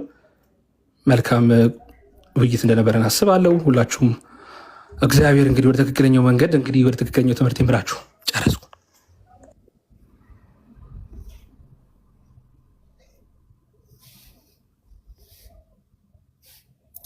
ኦኬ ሙሌ ሬዲ ነህ? ሙሌ ዝግጁ ነኝ ሲሶ። እሺ እሺ ደቂቃውን አስቀምጠልህ። እሺ ያ በመጀመሪያ ደረጃ ቃሉን ብቻ የሚል አምጣ የሚል ሰው ስለ ትምህርትን ያለ መረዳት ችግር ነው። ትምህርት ዶክትሪን በምን አይነት መንገድ ይሰራል የሚለውንም ያለማወቅ መንገድ ነው። እንደኛ ዶክትሪን በሲስተማቲክ ቴዎሎጂ እንደምንሰራም የታወቀ ነው። አፍተር ኦል አንድ ጥቅስ ላይ ተሰፍቶ የሚሰራ ዶክትሪንም የለም። ስለዚህ እንዴት ነው ቲቺንግ የሚሰራው፣ እንዴት ነው ትምህርት የሚሰራው የሚለውን ነገር የመጀመሪያ ነገር አለማወቅ ነው እንጂ በመጽሐፍ ቅዱስ ኤግዛክትሊ ወርዱ ሳይኖር ኮንሴፕቱ ግን ስላለ በሲስተማቲክ ቴዎሎጂ መሰረት ዶክትሪን ሰርተን ቁጭ ብለናል። ኦልሬዲ በጣም በስፋት እንደምናውቀው አንደኛው የሥላሴ ጉዳይ ነው። ሥላሴ የሚል በመጽሐፍ ቅዱስ የለም። አብ ወልድ መንፈስ ቅዱስ በመለኮት አንድ፣ በባህሪ አንድ፣ በአገዛዝ በስልጣን የሚል ነገር የለም። እንደዚህ የሚል ነገር አለን የለም። ስለ ኢየሱስ ክርስቶስ እንደዚህ ነው ብለን ለምሳሌ ፍጹም ሰው ፍጹም አምላክ የሚል በመጽሐፍ ቅዱስ አለ እንዴ? ቃል በቃል ማለት ነው። ቃል በቃል የለም የሚል ነገር ሳይኖር ግን ምን ማለት ነው ፍጹም ሰው ማለታችን የሚለውን ነገር ለማስረዳት ምን ማለት ነው ፍጹም አምላክ ነው ማለታችን የሚለውን ነገር ከተለያዩ የመጽሐፍ ቅዱስ ሐሳቦች ከኮንቴክስታቸው ሳይለዩ ጥቅሶቹን በመውሰድ አንድ ላይ አድርገህ ሲስተማታይዝ አድርገህ ትምህርት ትሰራለህ እንጂ ከዛ ባለፈ ብቻ የሚል አምጣ። ይሄ ቅድም ብያለሁ ፋላሲ ነው። ኤግዛክት ወርድ ፋላሲ እንደዚህ የሚባል ነገር የለም። ስለዚህ ብቻ ነው ያያችሁ። ይሄ እውነት ለመናገር አንድ የሥላሴ አማኝ ነኝ የሚል በክርስትና ውስጥ አለው የሚል እንግዲህ በሥላሴ ያምን ይሆናል ብዬ ስለማስብ ነው። አላውቅም። እውነት ለመናገር እምነቱ የወንድማችን ትክክለኛ እምነቱ ስለማላቅ በሥላሴ የሚያምን ከሆነ ግን እንዲህ ብሎ መጠየቁ በእውነት አሳፋሪ ነው ማለት ነው። ስለዚህ ብቻ የሚል ነገር ኮንሴፕቱ አለ ወይ? እሱ ጉዳዩ እሱ ነው መሆን ያለበት። አዎ አለ። ስለዚህ እግዚአብሔር ለሰው ልጆችን መዳንን የሰጠው በጸጋ ብቻ ነው ማለት በሌላ መንገድ አልሰጠም። ስለዚህ ያዳነን ብሎ በቅዱስ አጠራር የጠራን እግዚአብሔር ነው። ይሄም እንደ ራሱ ሐሳብና ጸጋ መጠን እንጂ በስራችን መጠን አለ። እንደ ራሱ ሐሳብና ጸጋ መጠን ነው እግዚአብሔር ያዳነን አለ። ይሄን ሁለተኛው ጢሞቴዎስ ምዕራፍ 1 ቁጥር 9 ላይ በግልጽ እንደዚህ ይናገራል። ኤፌሶን ላይ ቅድም አንስተነዋል። እግዚአብሔር በጸጋ እንዳዳነን ከወደደን ከትልቅ ፍቅሩ የተነሳ በበደላችን ሙታን እንኳን በሆነ ጊዜ ከክርስቶስ ጋር ሕይወትን ሰጠን ካለ በጸጋ ድናችኋል አለ። ስለዚህ በጸጋ እግዚአብሔር እንዳዳነን የተለያየ ቦታ አለ። እግዚአብሔር ግን በሌላ መንገድ እንዳዳነን ግን የሚናገር በተቃራኒው በሌላ መንገድ እንዳዳነን የሚናገር የመጽሐፍ ቅዱስ ክፍል የለም። ሰው በጸጋ ብቻ አልዳንም ብሎ ካመነ ለመዳናችን እግዚአብሔር ሌላ ሪኳየር ያደረገው ነገር ወይ ደግሞ ሌላ በዚህ መንገድ ነው የምትድኑት ብሎ የሰጠበት መንገድ አለ ማለት ነው። ቅድም የሚያስቅ ነገር ፍቅር አለ ከጸጋ ብቻ ተብሎ ፍቅር አለ የሚል ነገር ሰማሁ። እውነት ለመናገር በጣም የሚያሳዝን ነገር ማለት ነው። ፍቅርን ከጸጋ ለይቶ ማየት ማለት ነው። ፍቅር እኮ ከወደደን ከትልቅ ፍቅሩ የተነሳ እኮ ነው በጸጋው አዳነን የሚለው። በጸጋው ለማዳን ፍቅሩ ነው እንደ ምክንያት እንደ እንትን እኮ የተጠቀሰው። ወንድማችን ግን አይ ፍቅር ከጸጋ ውጭ ነው ብሎ አለ። ድነታችን ከጅምሮ በጸጋ እንዲሆን ምንድነው ያደረገው? ጸጋ አይደል ፍቅር አይደል እንዴ? ከወደደን ከትልቅ የተነሳ ብሎ እኮ ነው በጸጋው እንዲያድነን እኮ እግዚአብሔር ስለወደደን እኮ ነው። እና ለምን በጸጋ ዳነን ለሚለው ጥያቄ ስለወደደን ነው መልሱ። ወንድማችን ግን አይ ፍቅር ከምን ውጭ ነው አለ? ከጸጋ ውጭ ነው አለ። እንግዲህ ያው ፍቅር ምንድን ነው? ይሄ በጣም የሚያሳዝን ነገር ነው ማለት ነው። በጣም የሚያሳዝን ማለት።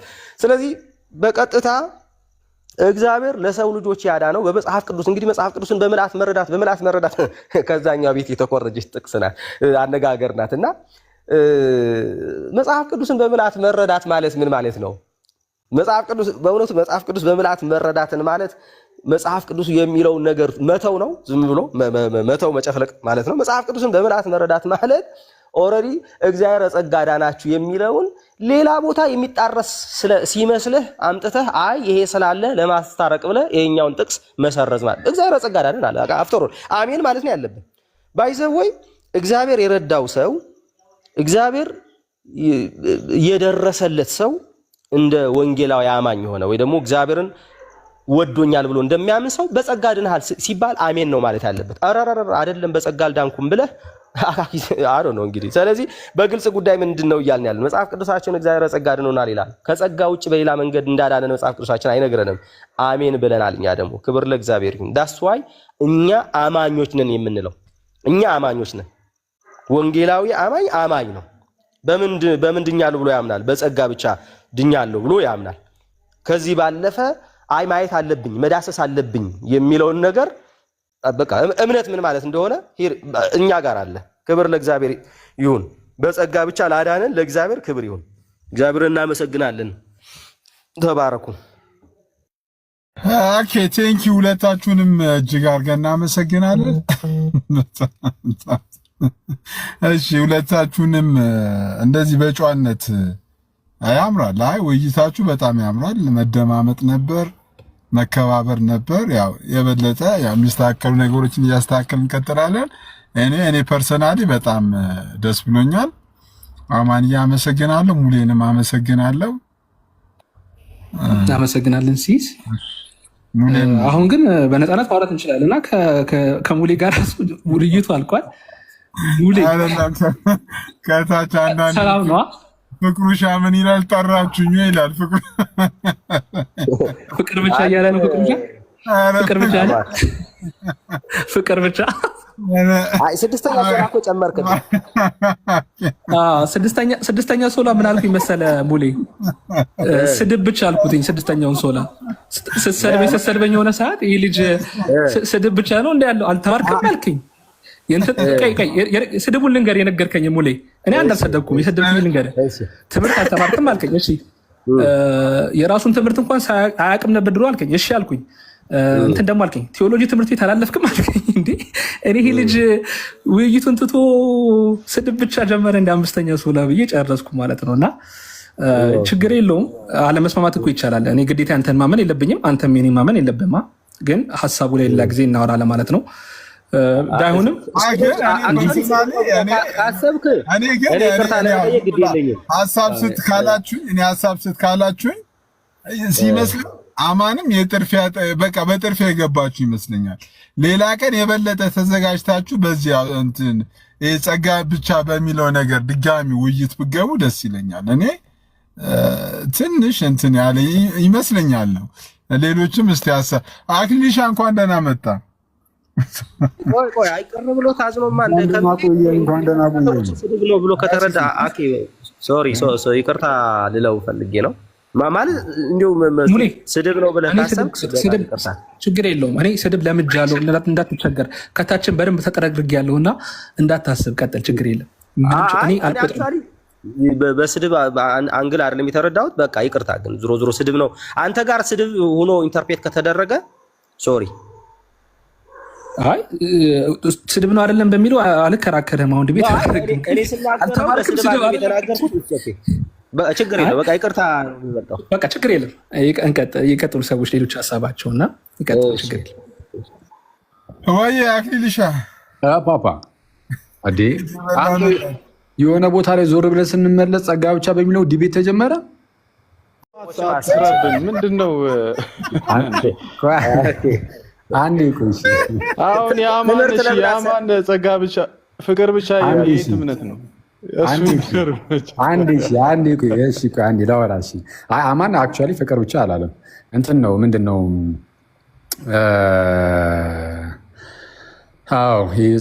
ጸጋ ብቻ ብላችሁ እንትን የምትሉ ከሆነ ብቻ የሚለው አይዞሌት ስለሚያደርግ ነጣይ ቃል ስለሆነ ነው እያለ ነበሩ አማን ኤሜስን እስከሰማሁት ማለት ነው። እና ጸጋ ስትሉ ፍቅርስ አይነት ነገር ብሎ ሊሆን ይችላል። የሱኛውን ፓርት አልሰማሁም። እንግዲህ አሁን ከሙሌ ነው የሰማሁት። እና አይ ፍቅርም እኮ ያስፈልጋል ብሎ ስለተናገረ ሙሌ አይ እና ታዲያ ከወደደን ከትልቅ ፍቅሩ የተነሳ ብሎ መጽሐፍ ቅዱስ ነግሮናል። ስለዛ ለእኛ ለመዳናችን የእግዚአብሔር እኛን መውደዱ የእግዚአብሔር ፍቅር ትክክል እሱ ትልቁ ነገር ነው ስላለ ኦኬ ለመዳን የእግዚአብሔር ጸጋ አስፈላጊ ነው። አስፈላጊ ስለሆነ ጸጋ ብቻ ብላል። ፍቅር ለእግዚአብሔር ማን ነው? የእግዚአብሔር ፍቅር እኛን ለማዳን አስፈላጊ ነው። ስለዛ እንደዛ ከሆነ ጸጋ ብቻ እንዳልከው ሁሉ አሁን ፍቅርን ፍቅር ብቻ ብለን ልንመጣ ነው የሚል ነገር ነበር የተነሳው። ይሄ ነው የሱን ተውትና እኔ እንትን እያልኩኝ አይደለም፣ እውነቱን ለመናገር እንደዚህ እያቀሳሰርኩ ሳይሆን ጸጋ ብቻ የሚለው ትምህርት ምናልባት ብዙ ሰዎች ስለማያውቁት ነው እዚህ እንጂ ጸጋ ብቻ የሚለው አንድ ወጥ ትምህርት አይደለም። በፕሮቴስታንቲዝም ታሪክ ውስጥ ለምሳሌ በደንብ አድርጋችሁ ስሙላችሁ፣ ጸጋ ብቻ ከተሳሳትኩኝ ይታረማለሁ። እዚሁ በፕሮቴስታንት ወንድመቶችም ማለት ነው። እንጠይቅ እንጂ እና ማንን እንጠይቅ እንጂ ምንድን ነው ውይይት እንደዚህ ነው እንዴ? አይ እነሱማ ጨርሱ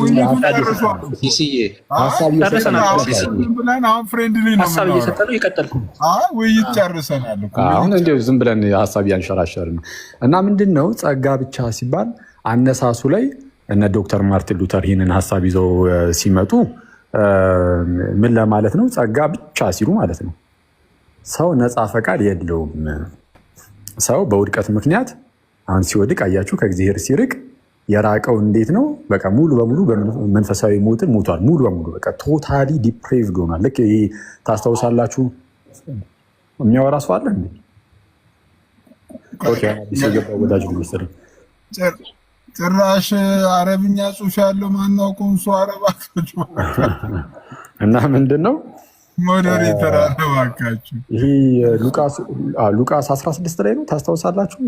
ከአባቱ ቤት ርቆ ይኖር የነበረው ያ ሰው ርቆ ይኖር ስለነበረ የልጄ ሞቶ ነበረ ብሎ ነበር አባትየው የተናገረው እና ከአባትየው መራቁ እንደ ሞትን የተናገረው። ስለዛ እኛ ራሳችንም ከአባታችን ከእግዚአብሔር ርቀን ስለነበርን የምር ሙታን ነበርን እና ያ ልጅ ተመልሶ መጣ አይደል? ሉቃስ ወንጌል ምዕራፍ 16 ላይ ተመልሶ ሲመጣ ሞቶ የነበረው ልጅ ሕያው ሆነ ታለ። ኦኬ ሞቶ የነበረው ምን ሆነ? ሕያው ሆነ። ልክ እንደዛ ነው። እኛ በቃ ይሄ ከአባቱ መራቁን ነው የሚያሳየው። በራቀበት በዛው ሁኔታ ላይ ሆኖ ግን ልቡ ሲመለስለት እናያለን። ያ ሰው ወደ ልቡ መለስ ብሎ ደግሞ ሲመጣ እናያለን። እንደዛ መሆኑ ሞት ውስጥ ነው ያለው። ከመጣ በኋላ ነው ሕያው ሆነ ተብሎ የተነገረለት። ልክ እንደዚህ ሁሉ እኛ ራሳችን ከእግዚአብሔር በራቅን ሰዓት ሙታን ነበርን፣ በበደላችንና በኃጢአታችን ምን ነበርን ይላል? ሙታን ነበርን። ግን ሙታን በነበርንበት ሁኔታ ውስጥ ነፃ ፈቃዳችንን ግን አተነዋል።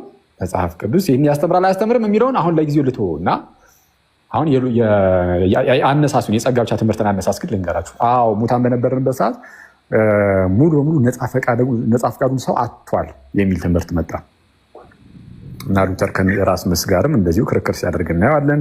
በኋላ ላይ በነ ጆን ካልቪን ምናምን በደንብ በስፋት ይሰጣል ይህ ትምህርት። እነ ጆን ካልቪንም ይህንን ይቀበላሉ። እና ምንድነው ሲባል የነበረው እንዳልኳቸው በቃ ሰው ነፃ ፈቃድ የለው። ታዲያ ነፃ ፈቃድ ከሌለው ክርስቶስ መጥቶ እንግዲህ ዓለምን ለማዳን ማለት ነው፣ ወይም እንግዲህ አንዳንዶች ደግሞ እንደሚሉት የተመረጡትን ብቻ የተወሰኑትን ለማዳን ሲመጣ ጌታ ኢየሱስ እንዴት ነው ታዲያ የሚድኑት እነዚህ ሰዎች የሚል ጥያቄ የተነሳ። ሰው ነፃ ፈቃድ ከሌለው እንዴት ሊያምን ይችላል? ለመንፈሳዊ ነገር ነፃ ፈቃድ የለውም። አሜን ብሎ መቀበል አይችልም። በቃ ማመን አይችልም ሰው ምን ካልሆነ በስተቀር ይላሉ፣ ዳግመኛ ካልተወለደ በስተቀር እምነትን ዳግም ልደት ይቀድመዋል ብሎ ነው የሚያስተምሩት። ሪጀነሬሽን ፕሪሲድስ ፌዝ ብሎ ያስተምራሉ። ዳግም ልደት ምንን ይቀድማል? እምነትን እንዳትረሱ፣ እምነትን ይቀድማል። የሆነ ቴምፖራል ኦርደር ላይሆን ይችላል፣ የጊዜ መቀዳደም ባይሆን እንኳን ሎጂካል ኦርደሩ ግን ሰው የሚያምነው ዳግም ከተወለደ ብቻ ነው የሚል እምነት ይዘው መጡ። ሰው ዳግም ባልተወለደበት ሁኔታ በዛ ውድቀት ውስጥ ሆኖ ዳግም ሳይወለድ ነው ማመን አይችልም። ኢቨን ምን አይነት ውድቀት ውስጥ እንዳለ ራሱ ሊያውቀው አይችልም አይነት የሚመስል ነገርን መናገር ተጀመረ። ስለዚህ የእግዚአብሔርን ጥሪ መስማት አይችልም። ይሄ ነፃ ፈቃድ የለውም ሰው። ታዲያ እንዴት ይዳን? እሺ ማመን ካልቻለ አንዴ ማነው መሀል ላይ ገባ? ኧረ እባክህን አንዴ ሙሌ ልጨርስና ሀሳብ ካለ ትሰጣለህ። አሁን እኮ እንትኑ ዲቤቱ ጸጋ ብቻ የሚል ትምህርት ላይ አይደለ?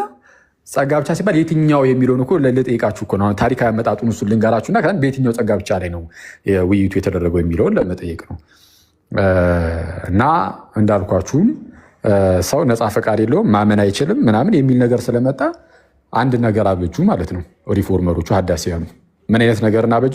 ኦኬ አዎ ያ ሰው ሁሉም ሰው በቃ በተመሳሳይ ሁኔታ ውስጥ ነው ያለው። ሁሉም ሰው ሞቷል። ማመን አይችልም። የእግዚአብሔርን ጥሪ መስማት አይችልም። የክርስቶስን ቃል ሰምቶ አሜን ብሎ መምጣት አይችልም። ሁሉም በቃ ምንም በቃ እንደዚህ አይነት ሁኔታ ውስጥ ሆኗል። ስለዛ በምን መልኩ ነው መዳን የሚችለው ከተባለ እግዚአብሔር አስቀድሞ የመረጣቸው አሉ ለማዳን። እግዚአብሔር አስቀድሞ የተወሰኑትን ለማዳን መረጠና እነዛ ሰዎች እንዲያምኑ ያደርጋቸዋል። እነዛ ሰዎች እንዲያምኑ ምን ያደርጋቸዋል? ዳግም ይወልዳቸዋል። ሳያምኑ፣ ሳይፈልጉ፣ ሳይፈቅዱ ከእነሱ ምንም ሳይጠበቅ በጸጋ ብቻ ከእነሱ ምንም ሳይጠበቅ ማለት ስራ ሳይጠበቅ ማለት አይደለም። በእነዚህኛዎቹ በሉተራንም ሆነ በካልቪኒስት እንዲሁ በጸጋው ብቻ ሲሉ ስራ ሳይጠበቅ እያሉ አይደለም። እምነት ራሱ ሳይጠበቅ፣ ፍላጎት ሳይጠበቅ፣ ፈቃድ ሳይጠበቅባቸው፣ እነሱ መፍቀድ ሳይጠበቅባቸው፣ ፍላጎት ሳይጠበቅባቸው። በነገራችን ላይ እንደዚህ አሁን በኮንፊደንስ እያወራ ያሉት በፕሮቴስታንት ወንድሞቼም በፊት ማለት ነው። ትምህርታቸው እንደዛ ስለሆነ ነው። አይደለም የሚለኝ ካለ እየገለጥኩኝ ከሉትራኑም ከካልቪኒስቱም አሁኑኑ ማሳየት ስለምችል ማለት ነው። ለዛ ነው ደረቴ ነፍቼ ማውራት ትላለህ፣ ያው ውሸት እንዳይመስል። እሺ ሰው ከእነዛ ከሰዎቹ ፍላጎታቸው ሳይታይ፣ ፈቃዳቸው ሳይታይ፣ እምነታቸው ሳይታይ እንዲሁ በጸጋው ጸጋ ብቻ የሚለው ትምህርት አነሳሱ እንደዚህ ነው። አሁን የተወያያችሁበት ርዕስ ይሄኛውን ጸጋ ብቻ ነው ወይስ አሁን በጣም በርካታ ደግሞ ምንም እምነትን ሪኳየር አያደርግም ነው የምትል? አያደርግም። መጀመሪያ ላይ በፍጹም ጭራሽ እምነትን ይላል። ፍላጎትን፣ የመዳን ፍላጎትን፣ የመዳን ፈቃድን አይፈልግም። ሰውየው ፈቃዱ እስራት ውስጥ ነው ብሎ ስለሚያምኑ ሉተር ቦንዴጅ ኦፍ ዘ ዊል ይለዋል። የፈቃድ እስራት ፈቃዱ ኦልሬዲ እስራት ውስጥ ስለሆነ ሰውየው ገና ከጅምሩ መፍቀድም አይችልም ለመዳን ብሎ ነው የሚያስተምሩት። ሰውየው ለመዳን መፍቀድ አይችልም፣ ማመን አይችልም። ነፃ ፈቃድ ኮምፕሊትሊ የለውም። ለምን? ለመንፈሳዊው ነገር። ስለዚህ መጽሐፍ ቅዱስ ላይ እናወራ። ላጠቃሎች ምኑ መጽሐፍ ቅዱስ ላይ ለማውራት እኮ ትምህርቱንም ማወቅ አለብህ። ስለምንድን ነው ራሱ ገዝቱን እኔ ማኔጅ አደርገዋለሁ። ሞዴሬተሮች ሰባካችሁ። እሺ እና እንዲህ ያለ ትምህርት አለ። ይሄ በክላሲካል ፕሮቴስታንቲዝም ውስጥ አለ። በጣም ድምፅ እሺ በዛን ወቅት ላይ እንግዲህ የአርሜኒያኖች ተነስተው ነበር። ይሄ ዶርቱ ሲኖድ የተዘጋጀውም በእነሱ ምክንያት ነው። እንደምታውቁት እንግዲህ አንዳንዶች እዚህ ካኖን ኦፍ ዶርት የሚባል አለ አይደለ? የዶርቱ ሲኖድ ወይም ቱሊፕ የተወሰደው ከዛ ሲኖድ ነው። ቱሊፕ ራሱ የተወሰደው ከዛው ነው እና የዶርት ሲኖድ ላይ አርሜኒያኖችን ያወግዟቸዋል። ምክንያቱም አርሜኒያኖች ሲነሱ አይ ምንድነው ሰው ነፃ ፈቃድ አለው የሚል ትምህርት ስለነበራቸው እንደዛ የሚመስል ነገር አላቸው። ለማንኛውም ግን አነሳሱ ላይ ግን በሉትራን ሳይድም በካልቪኒስቶችም ሳይድ የሪፎርመር ቴዎሎጂ ላይም በሉትራኑ ሳይድም ጸጋ ብቻ የሚለው የሰውን ፈቃድንም ነፃ ፈቃድንም ያገለለ ትምህርት ነው። የሰውን ነፃ ፈቃድ ሪፎርመሩ ጋር ብቻ አላልኩም። ተመልከቱ፣ ካልቪኒስቶቹ ጋር ብቻ አይደለም፣ ራሳቸው ሉትራኖቹ ጋር። አሁን ሉተርን በጣም ጥሩ የምንወደለት ብዙ ነገሮች ይኖራሉ አይደለ? በዛው ልክ ደግሞ ይሄኛው ትምህርቱ በጣም አደገኛ የሆነ ትምህርት ነበር። የሰው ነፃ ፈቃድ የለውም። ስለዚህ በቃ ለመዳን ፍላጎትን ማሳየት አይችልም። ጸጋ ብቻ ሲባል ፈቃዱንም የሚያገል ነው። ይሄ ደግሞ ለሉተር በነገራችን ላይ ቀላል ትምህርትም አልነበረም። መስት የሆነ ግዴታ ሰዎች ሊቀበሉት የሚገባ በጣም ትልቅ የሆነ ትምህርት ነው። ኢቭን ካቶሊካውያንን ይሄ ፖፑ ላይ ያላቸው ትችት አለ አይደለ? አይ ስለ ፖፑ የምትናገሩት ነገር ስህተት ነው ይላሉ። ከሱ ይልቅ ይሄኛው ነው አንገብጋቢ ብሎ ይናገር ነበረ። ቦንዴጅ ኦፍ ዘ ዊል መግቢያው ላይ ይህንን ነገር ያስቀምጣል። አይ ቲንክ ፓርቱ ላይ እንደዛ ነገር እና አሁን ጸጋ ብቻ ሲባል አንደኛው ይሄ ነው። ሁለተኛው ግን አሁን ብዙ ጴንጤዎች ምናምን አይ ጸጋውማ የሚያድነን በእምነት ነው፣ ሳናምን እንደዚሁ ዝም ብሎ ጸጋ አያድንም የሚሉ ጴንጤዎች አሉ። ስለዚህ አሁን እነዚህኞቹ ጴንጤዎች ብዙ እንግዲህ በርካታ፣ ሁሉም አይደለም፣ ምክንያቱም ጴንጤ ሆኖ ካልቪኒስት ሊኖር ስለሚችል ማለት ነው። ግን አብዛኛው ጴንጤ ግን እኔ እስከማውቀው ጸጋ ብቻ ሲሉ ከእኛ ስራ አይደለም እያሉ፣ እኛ መልካም ስራን ስለሰራን አይደለም ሜዳን ነው። ስለዚህ ጸጋው በእምነት በቃ ያለ እኛ ስራ የሚለውን ለመግለጽ ብቻ ነው ጸጋ ብቻ ነው የሚጠቀሙት። ስለዚህ አሁን ጸጋ ብቻ ስትሉ ውይይቱ የትኛው ውይይት ነው ማለት የትኛው ነው? ጸጋ ብቻ ሲባል ያለ እኛ ስራ የሚለውን ለማመልከት ነው ጸጋ ብቻ ያላችሁት? ወይስ ጸጋ ብቻ ስትሉ እኛም ሳንፈቅድ እኛም ሳንፈልግ የእኛ ፈቃድ፣ ፍላጎት፣ እምነት ምናምን ምንም ሳይጠይቅ የሚለውን የትኛውን ነው የሚለውን ግልጽ እንድታደርጉ። ጸጋ ብቻ የሚለው ይለያያል በፕሮቴስታንት ውስጥ ራሱ ብዬ ነው። የትኛው ላይ ነው የተወያያችሁት? እስቲ አሁን ንገሩ ነው። ጸጋው በእምነት አድኖናል የሚለው ላይ ነው ዲስከስ ያደረጉት። በምን አወቅ? ሙለታ ካልቪኒስት ነው። ጸጋው በእምነት ይላል። እሱን እኮ ቅድም ሳነሳው ከቶታል ዲፕራቪቲ ሲጀምር ስላልፈለገና ወገኖች በቃ ደህና ምንድን ነው እውነቱን እኮ ሲከታተሉ የነበሩትን ገለልተኛ ሰውን ጠይቅ። ጆሲ እንኳን ደህና መጣ። እንኳን ደህና ቆያችሁ። ሰላም ሁላችሁንም ሰላም ብያለሁ። እንዴት ነህ? ደህና ነህ ጆሲ? አለን እግዚአብሔር ይመስገን አለ። እስቲ ውይይቱ ላይ ምን ሀሳብ አስተያየት አለ ጆሲ? የተነሳው ሀሳብ ላይ ፍቅር የምትባለውን ፖይንት መተው የሌለባት ፖይንት ነች። እውነት ለመናገር አይዶንት አግሪ ዊዝ ሶላ ግራሲያ ወይም ሶላ ፊዴ ምናምን በፋይቭ ሶላስ በጠቅላላ እና ፍቅር የሚባለው አይነሳ የሚባለው ሀሳብ ላይ አልስማማም። ምክንያቱም ሉተርስ ወርክ ላይ ሉተርስ ወርክ 26:270 ላይ በፍቅር የታነጸ እምነት ከሌለ ክርስቶስን ሊያሳጣው ስለሚችል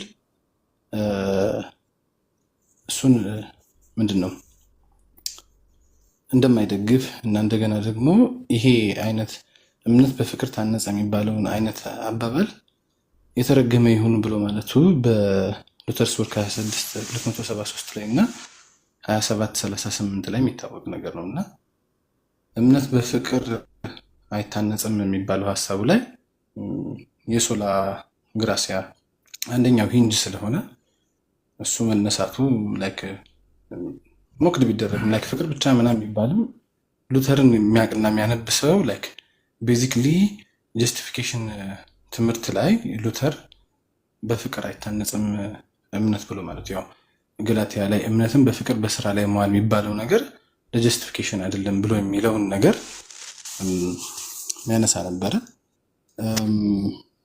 እና በፍቅር ይታነጻል እምነት። ከዛ ደግሞ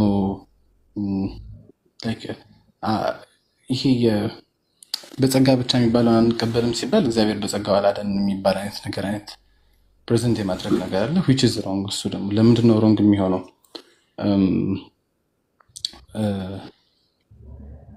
ማንም ከካቶሊክ ቤተክርስቲያን ስለሆነ የወጣው ሉተርን ሌሎችንም ኋላ ላይ ማንም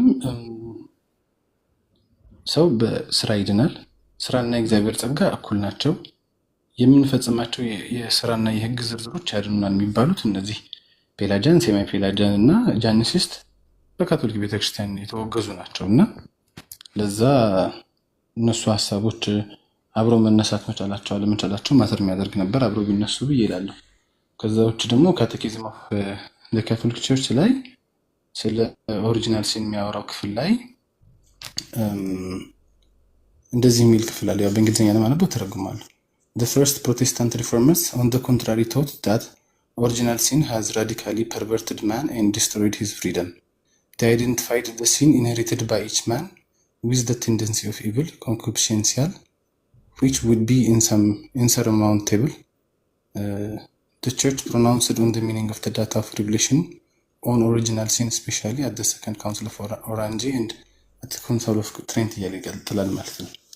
ስለዚህ የፔላጃኖች ኤክስትሪም ሆኖ እንደመጣና የሰው ልጅ ነፃነትና ነፃ ፈቃድን ኪል ያደረገ ትምህርት እንደሆነና በካውንስል ኦፍ ትሬንት ኮንደም እንደተደረገው ቶታል ዲፕራይቪቲን ያነሳልና ቶታል ዲፕራይቪቲ ከሶላ ግራሲያ እና ከሶላ ፊዴ ጋር የሚገናኝ ቤዚክ ትምህርት ስለሆነ እሷ ለመነሳቱ ዲል አያደርገው። ምንድነው በትክክል አኮርዲንግ ቱ ዴር ኔቸር ሀሳባቸው ዲል መደረግ አለባቸው የሚባለው ጋር ሊያስኬድ ይችላል።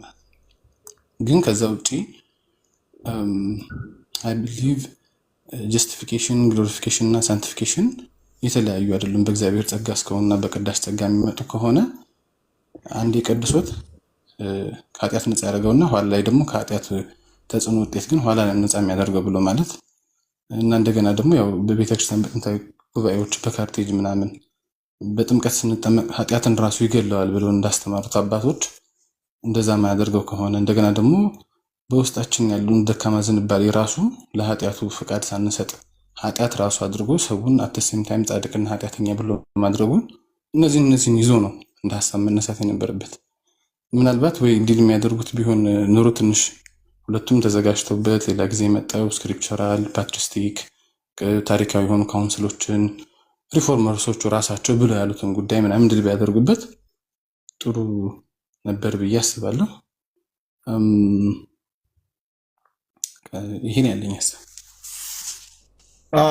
እኔም ጆስዬ ሌላ ጊዜ በሰፊው በዚህ ርዕስ ቢመለሱ ብዬ ነው ማነሳው። ምክንያቱም በጣም አጠር ያለ ነገር ነው ያዳመጥነው። ብዙ ነገር መነሳት ይችል ነበር እና ምናልባት አሁን የጥርፊያ ስለገባችሁ እንደዛ ይመስለኛል። ግን ነገ ከነገ ወዲያ ድጋሚ ራሱ አማን ፈቃደኛ ከሆንክ ከሙሌ ጋር ድጋሚ በኮስት ራሱ ገብታችሁ ብትወያዩ በጣም አሪፍ ነው፣ ጥሩ ነው ብዬ አስባለሁ።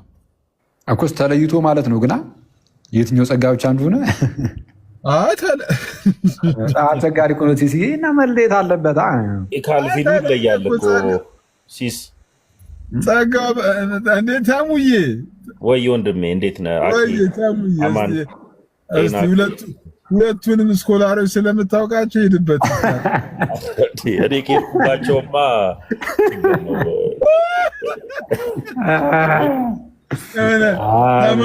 ተማሪ ለመምሩ ሲነግረው ብለህ ትንሽ እንኳን ማታ መዝጊያችን እንኳን አሳምረው ሲነግረው። በነገራችን ላይ አኬም ትንሽ ለአማን አዳልታል። አሁን ራሱ እኔ ሙሉ ያሳዝኖኛል። እኔ ምንም አላዳለውም። በስመ አብ አይ ሙሌ በጣም ነው ያሳዘነኝ። ፍቅር ብቻ ብሎት እንዴ በሁኔታው አይ ነው ፍቅር ብቻ ወደሚል ትምህርት የሚያመራው እኮ እውነቱን ለመናገር የሙሌ ነው። በዚህ አይነት ሰው ለመዳን የእግዚአብሔር ጸጋ ያስፈልጓል ተብሎ በቃ ጸጋ ብቻ ካለ የእግዚአብሔር ፍቅር ነው እንግዲህ ሰውን ማለት እኛ ሄዳን ነው እግዚአብሔር ስለወደደን ነው እንጂ እኛ እንደወደድ ነውም አይደለም መጽሐፍም እንደሚለው። ስለዛ በዚህ አይነት ፍቅር ብቻ ብሎ እንዳይመጣ ተብሎ እኮ ነው እየተነገረ ከታችን ያሉት በገኛ አይደሉም። ምን አማን ነው እንጂ ፍቅር አለ እኮ ብሎ እኮ አኩስ ፍቅር አለ እሱ ፍቅር አለ አለ እና ይሄንን ሚዛሃደ ፍቅር ብቻ ልትል ነው ወይ እኮ ነው። አንተ አልገባም ሲሲ ፍቅር ሲይዝም ምን እንዳይቀላቀሉ ግን አቡቱ በእናትህ ይመረስ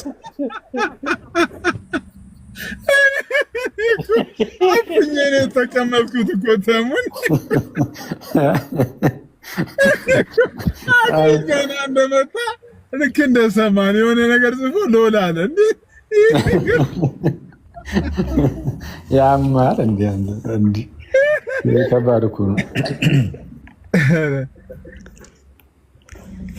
ኧረ ፖለቲካ አይደለም ጋይዝ። አሁን የሆነ ልጅ በይማ ፖለቲካ ወፍ በእውነት ፖለቲካ ሳይሆን እኔ በዛውም እንድታውቁት ነው። በነገራችን ላይ ፕሮቴስታንት ወንድሞች ያው ጸጋ ብቻ የሚለው ትምህርት እኔ እውነቱን ለመናገር ከካልቪኒስቶቹ ይልቅ የብዙዎቹ የጴንጤዎች የጸጋ ብቻ ትምህርት እሱ ይገዛኛል። ማለት ለመጽሐፍ ቅዱስ የሚቀርበው ለክርስትና የሚቀርበው እሱ ነው ብዬ አምናለሁ። የአብዛኞቹ ጴንጤዎች ጸጋ ብቻ ሲሉ ምክንያቱም ጴንጤዎቹ በቃ ያለኛ ስራ እያሉ ነው። እዛ ከሆነ ለምን አኪያውን ለምን ይህን ነገር ትክክለኛ ፕሮቴስታንቱ ጸጋ ብቻ ሲል ምን ብሎ ነው የሚያምነው የሚለውን ነገር ለምን አንወያይም? ምን ፕሮቴስታንቶቹ ጸጋ ብቻ ሲሉ ከማን ጋር ነው? ከጴንጤው ጋር ከተወያየ ስራን እያገለልን ነው እንጂ እምነትንማ አናገለም ይላል። ከዛን ትክክል ነህ እለዋለሁ። እንደዛ ከሆነ ስራን አግልሎ ግን እግረ መንገዱን ደግሞ ጥምቀትንም ሚስጥራትን አገላለሁ ካለ ያኔ እሱ የሚሳሳታል። ጴንጤውም በጎን ደግሞ አይ ሚስጥራትን ይዤ ግን እምነትን አገላለሁ ካለ ያኔ እሱ የሚሳሳታል። ምክንያቱም ለምሳሌ ሉትራን ወንድሞቻችን በጥምቀት በኩል ሰው እምነት ሊሰጠው ይችላል ወይ ቃሉ ሲሰበክ ሲሰማ በቃሉ በኩል። ምክንያቱም እግዚአብሔር ጸጋውን ለመስጠት ሰውየው ማመን አይችልም ተብሎ የለ ማመን ስለማይችል የሆነ መንገድ ግን ይፈልጋል እና ሁለት መንገዶች አሉት እግዚአብሔር ጸጋውን የሚያቀብልበት። ለማያምነው ሰውዬ ማመን ስለማይችል ወይ በሚሰበከው በቃሉ በኩል መንፈስ ቅዱስን ይሰጠዋል፣ ወይም ደግሞ ልክ ሲሰማ ማለት ነው ዝም ብሎ መንፈስ ቅዱስን ይሰጠዋል። አሊያም ደግሞ ምንድነው ሲጠመቅ በጥምቀት ውስጥ እምነትን ይሰጠዋል። ከዛን እዛው ላይ ሰውየው ያምናል ይላሉ። ይሄ ጥሩ አይደለም። ስለዚህ አሁን ከጴንጤም የሚጎድል ነገር አለው፣ ከሉትራንም የሚጎድል ነገር አለው። ስለዚህ ልክ የምሬን ነው። የጴንጤዎችን እምነት ትወስዳለህ፣ የሉተራኖቹን ጥምቀት ትወስዳለህ። ከዛ ክርስትና ሆነ ማለት ነው። በቃ ተሳከተ። ይሄ ነው ይሄ እንትን ሞር በቃ ሚያንትን ነው ርዕሱ። ለካስ እንዲህ በቀላሉ የሚታይ አይደለም። እንደ ቀላል የሚታይ አይደለም። በጣም ትልቅ ርዕስ ነው። ስለዚህ ነገ ሰሞኑን ለማንኛውም እንትን ውይይት እናደርግበታለን። ተመስገን ጥያቄ አለ? እሺ ቶሎ ልዘጋ ያስገባሁት ተመስገንን ያስገባሁትና ዴቪድ ሊጠራው መሰለኝ ትወያዩ ይሆናል። አይደለም እንደዛ ሳይሆን ቴሌግራም ላይ በቂ ምላሽ ተሰጥቶበታል ከዚህ በፊት ማለት ነው። ተደጋጋሚ ጊዜ እንትን ብሎ አሁን ኦፊሻል ጥሪ ዲቤት ማለት ነው። በቲክቶክ የሚመጡ ሉተራን ካሉ ኦፊሻል ጥራ። ሁለተኛ ለአንተ በወንድማችን በዳንኤል እውነት ለሁሉ 81 ወይም 66 በሚል ጥሪ ቀርቦላል። እስካሁንም ያ ፋይል አልተዘጋም። ከሉተራን ወንድም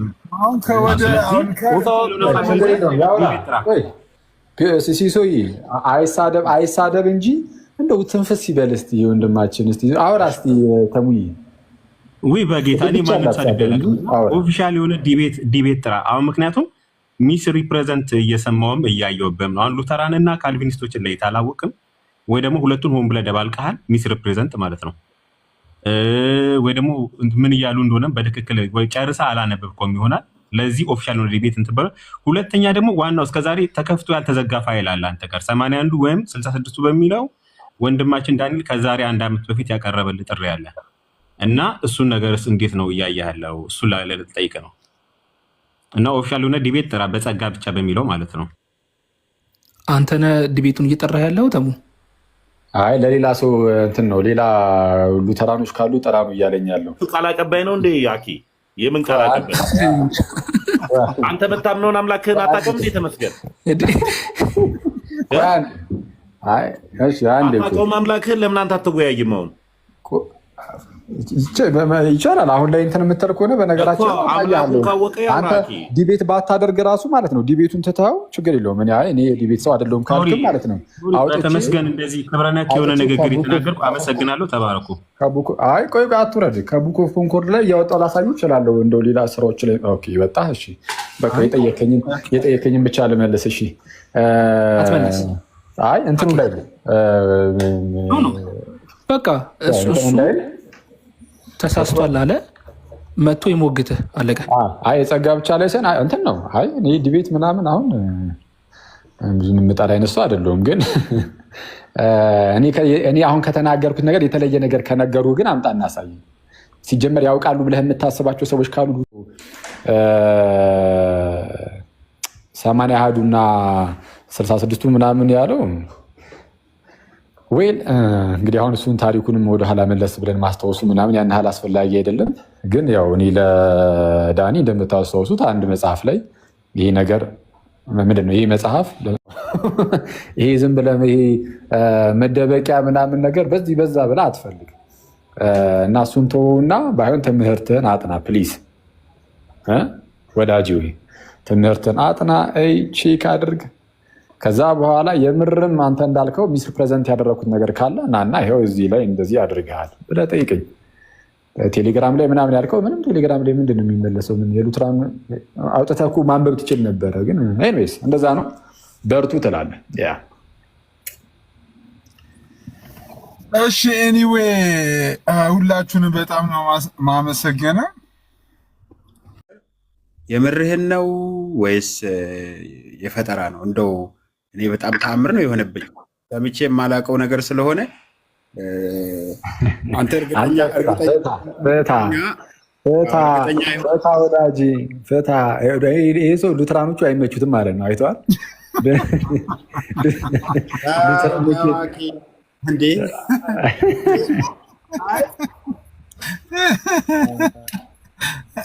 እኔ አኬን በጣም ነው የምወደው በእውነቱ። አኬ ጽንፈኛ የሉተር ተቃዋሚ ነው በነገራችን ላይ። ዛሬ ያወራኸውን ነገር አኬ በእውነቱ እኔ በጣም ነው እንትን ያልኩት፣ ሰምቼም አላውቅም። አሁን ጸጋ ብቻ ብሎ ሲያምኑ ሶሪ በጣም ሲሶ አንድ ቃን ያለኝና ለሄኖክ የሚባለው ሰውዬ ፕሊስ ተናገር። የኔን ፎቶ እየገለበጠ ምናምን በጣም እንትን ያለ ስለሆነ ለምንድን ነው እንደዚያ የሚያደርገው? ሄኖክ በዚህ በጣም 700 ሰው አለ በጣም እና ሁላችንም አሉ። በቃ ሀኒቾን ተፋታት። ውሸት መዋሸት እየፈለገች ነው። በጣም ውሸት ጥሩ አይደለም። ፎቶሽን የራስሽን ፎቶ ነው የለጠፍኩት። ምንም ስድብ ነው። ምንድነው ገልብጥ ያህል ምናምን ያልሽው የራሴ ፎቶ አይደለም። ቪዲዮ ላይ ቪዲዮ አንዴ ማስረጃለሽ ስለመገልበጥ አይደለም። ቆይ እሺ ላውራበት። የራሴ ፎቶ ሳይሆን ቪዲዮ ላይ ወስደህ ፎቶ አንገልብጫለሁ። ገብተህ አሳይ እስኪ። አሁን እኔ ይሄን በእግዚአብሔር እኔ እሷ ሉትራኖች ተነኩ ብላ ነው አይደለ 30 ሺህ ጊዜ እኔን ድምፅ የምታወጣ። እኔ ደጋግሜ ነግሬያለሁ። ቤት ከፍቼም ሂጂ ብዬሻለሁ ብዬ ተናግሬያለሁ። አንቺ ሉትራኖች ተነኩ ብለሽ 30 ሺህ ጊዜ ታወጫለሽ አይደል? እኔም ፎቶሽን ነው የለጠፍኩት። ስለዚህ ፎቶ መለጠፍ ደግሞ ኃጢአት አይደለም። እኔ ባወራሁት ድምፅ አላፍርም። አንቺ ለምንድን ነው በፎቶሽን የምታፍሩ? ማለት ፖስት ማድረግ ምናምን ትችላለህ፣ ግን እኔ የለጠፍኩት ፎቶ ሳይሆን ከቪዲዮ ላይ የሆነ አንተ ራስህ እንትን ብለህ ነው የፖስተው። ስለዚህ አንድ እጅ ውሃ ይበቃታል ምናምን ነገር በቃ ተወሽ። እሱን እኔ አይደለሁም እኔ የጻፍኩት አይደለም። በፊት ድሪመር የፖስተው ነው፣ እኔ አይደለሁም።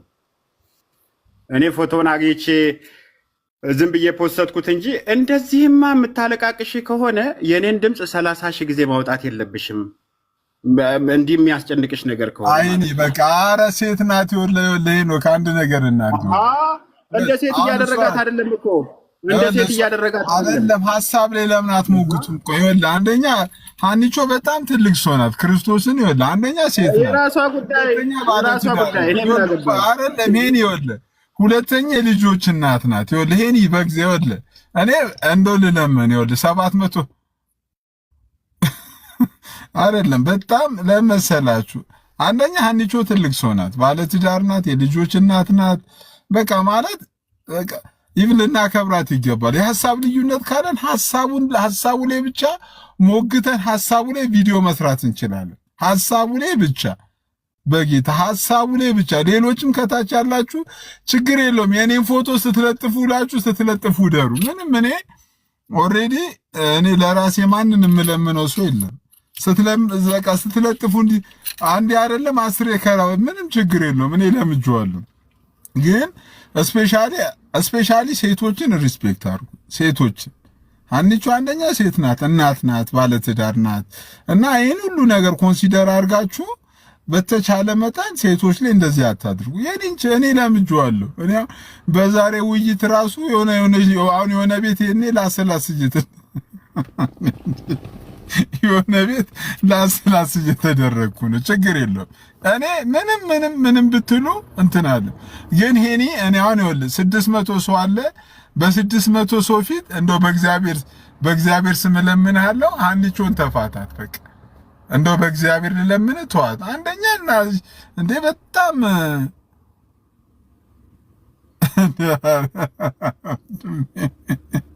ምን አጠፋ ይለኛል እንዴ? እነግርሃለሁ ደውዬ እኔ አክሊልሻ ደውዬ ወይ ይሄኒ በእግዚአብሔር እንደው በእግዚአብሔር በቃ ሀኒቾ የፈለገችውን ትበል። የራሷን እምነት ታስተምር። እፋታታለሁ። ግን ከታች የሚሳደቡኝ ተቀጥረው ነው እንዴ ለሷ? በስመ አብ በጣም የሚገርም እኮ ነው እኮ እኔ በጣም ጓደኛዬ ነህ፣ በጣም ወዳጅ ነህ። ይኸው በዚህ በጣም እኔ እናንተ በውስጥ የምናወራ ወዳጅ ነህ። ሀና በቃ አንተ የሚሳደቡኝ ከታች ያሉት አልፋታትም። እንዲህ ከሆነ ከታች ያሉትን አይደለም። አሁን እናንተ ስለ ሀና ነው የምናወራው። በቃ ሀና የሀሳብ ልዩነት ካለ ከፍተህ ቤት ላይ የፈለከውን ሐሳብ ስጥ፣ ችግር የለውም። ዲቤት ጥራን አገናኘን እኔ እና እሷን። እስኪ እንደው በአባቶች ትምህርት ምናምን እያለች በምናምን እያለች እንትን እያለች ሉትራንም ናቸው እያለች ስለሆነ እኔ እና እሷን በቃ እንደው አልፍ እንትን አልላትም። ሐሳብ ከፈለጋችሁ ዲቤት አድርጉ። ግን ወል እሷ ላይ የለጠፈው በእሷ ፎቶ የተለጠፈ ነገር ይቅርታ ጠይቃታለሁ። ዲቤትን ትቀበል። እኔ በጓደኝነት አጠፋለሁ። አሁን እኔ በጓደኝነት በወዳጅነት ስም ለምናለሁ። የእሷን ፎቶ አድርገህ ፖስት ያደረከውን በሙሉ አውርደው። እኔ በጓደኝነት አውርዳለሁ፣ ችግር የለውም ሲሶ። ነገር ግን ዲቤት አገናኘን። በቃ አንተ ቤት ፌር በሆነ መንገድ እሷ ሉትራኖች ተነኩ እያለች ዝም ብላ ያንን ድምፅ አወጣለሁ ብላ ከምትሮራጥ አባቶች ሉትራውያን ናቸው ብላ ስለነበረ መቼም አትክደውም አይደል? አንተ አባቶች ሉትራውያን አይደሉም ነው የምትለው?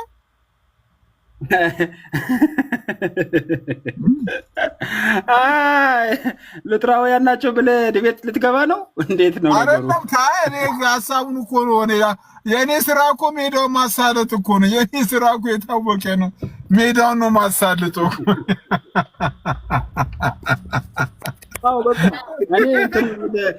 አሁን አጠፋለሁ።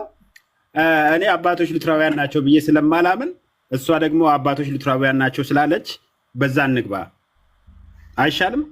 በቃ ይቻ ግን እኔ በእግዚአብሔር ስም ነው የምለምናት። ኧረ ራስህ ታጠፋለህ። ቲክቶክን እንትን ምንድን ነው አካውንትን ፓስወርድ ምናምን እሰጥሃለሁ ከፈለግ። እኔ አሁን ወርጄ አጠፋለሁ። እሺ ሌሎችን ነው ሌሎችንም እኮ ነው አንተን አይደለም ሌሎችን ስፔሻሊ እኛን ችግር የለውም። ሴቶችን ግን የሴቶችን ፎቶ ግን አትለጥፉ። በቃ ስፔሻሊ የሴቶችን ፎቶ ለጥፋችሁ እንትን አትበሉ። ሄንዬ በጣም ነው የማመሰግነው። ፈለገ ቅድም ይቅርታ እንትን ስላልኩ እኔ ታብታብ እንዲደረግ ብዬ ነበር ያስወረድኩ። ማለታቸው እኔ ስሰማ ነበር። ችግር የለው። እንዴት ነህ ታዲያ? ደህና ነህ? እግዚአብሔር ይመስገን።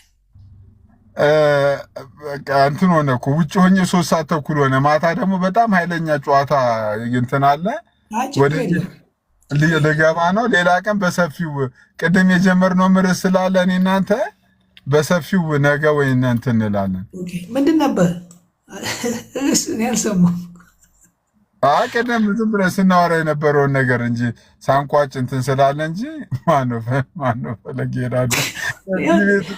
የዚህ ፖለቲካ በጣም ከባድ ነው። ማነው ስማ እቺ የኢየሱስ ባሪያ ገና ሰንበት ውጤት መግባት ሆነ አልጨረሰም እኮ ሰንበት ውጤቱ እና በጣም ግን ፈለገ ጳውሎስ ለምን አልኮ? ግን አንተ ማነው ፈለገ ይሉኛል። ፈለገ ጳውሎስ ብቻ ሳይሆን አንበሳም እኮ ነው። የይሁዳ አንበሳው ልጅ እኮ ነኝ እኔ። አንድ ነገር ስትል ሰምቻለሁ። እኔ ባለፈው እኔ ቤት ስናገር ነበር። ለመጀመሪያ ጊዜ ማደንቅ ብቸኛ ኦርቶዶክሳዊ ወደ ኦርቶዶክስ ስመጣ ድምፅ ሰምቼ ነው የመጣው ያልከው የመጀመሪያው ብቸኛ ኦርቶዶክስ አንተ ነህ። እግዚአብሔር ድምፅ ሰምቼ ነው የመጣሁት ያልከው በእውነት እኔ ምሬን ነው። ለምን መሰለህ እኔ ሚዲያ ብዙ ጊዜ እንደዚህ እንትን አልልም ማለት ያው ባህሪን አውቃለሁ፣ መሳቅ መጫወት። ግን የሆነ ቁም ነገር ላይ እኔ አልችልም የምልህ በተለይ ወንጌል ላይ የህይወት ምስክር ላይ ምናምን በጣም ሲሪየስ ነኝ ማለት ብዙ ቤት አልገባም። ለመሰለኝ ኦርቶዶክስ ታሪክ እዚህ ቲክቶክ ላይ ቆይቼ ወይንም መሬት ላይ ምናምን ኦርቶዶክስ ሆኖ በጎቼ ድምፄን ይሰማሉ እነርሱም ይከተሉኛል የእግዚአብሔርን ድምፅ ሰምቼ ነው ኦርቶዶክስ የመጣሁት ያልከው። እኔ ሚዲያ ራሱ እኮ አላውቅም። እኔ ሚዲያ ቲክቶክ ምንም ከመምጣቴ በፊት ቆይቷል እኮ። እኔ ከቢኒያም በፊት እኮ ነው ወደ ቲክቶክ እንደውም ያመጣኝ ቢኒያም ነው ማለት አሳየኝ። በእውነት ከታች እንደዛ እንጂ እኔ ወንጌልን በተለይ የምስራቹ ወንጌል እኔ በሚደንቅ ሁኔታ እድሜ ልኬን እንግዲህ አስበው። እኔ አንደኛ የካህንም ልጅ ነኝ፣ ቤተክርስቲያን ያደግኩት እኔ አሁን የጠፋው ልጅ እንጂ ንዑሰ ክርስቲያን አይደለሁም። አሁን የመጣ ይሉኛል። እዚህ ካሉት ክርስቲያኖች በሙሉ ኦርቶዶክስ ቀዳሚ ነኝ፣ በእድሜም ቢሆን በምንም። ለምን ከልጅነት የነበርኩበት ቤት ነው። እኔ እንደ ሌሎቹ የመጣው አይደለም። አሁን መጥቶ እንትን ይለናል አሉ። እኔ እኮ ፕሮቴስታንትን ሁልጊዜ የማመሰግነው እድሜ ልኬን በባይብል ስተዲ በምናምን መጽሐፍ ቅዱስ ሳነብ ነው ያደግኩት።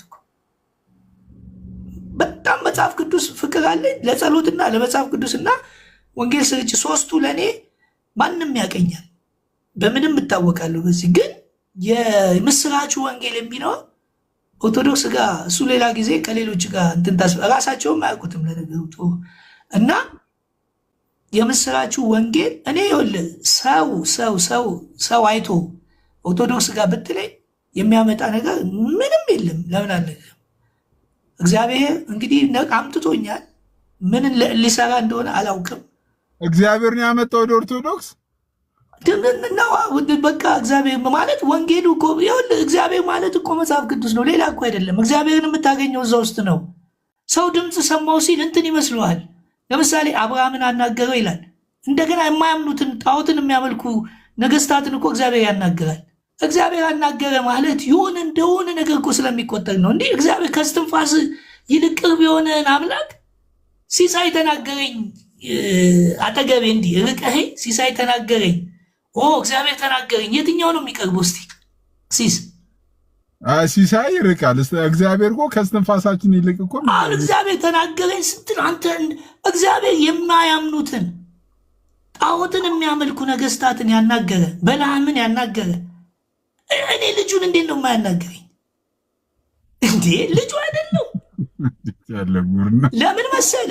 እግዚአብሔርን አርቀው ስላስተማሩን ስለነገሩን ለሆኑ ሰዎች ተሰጠ።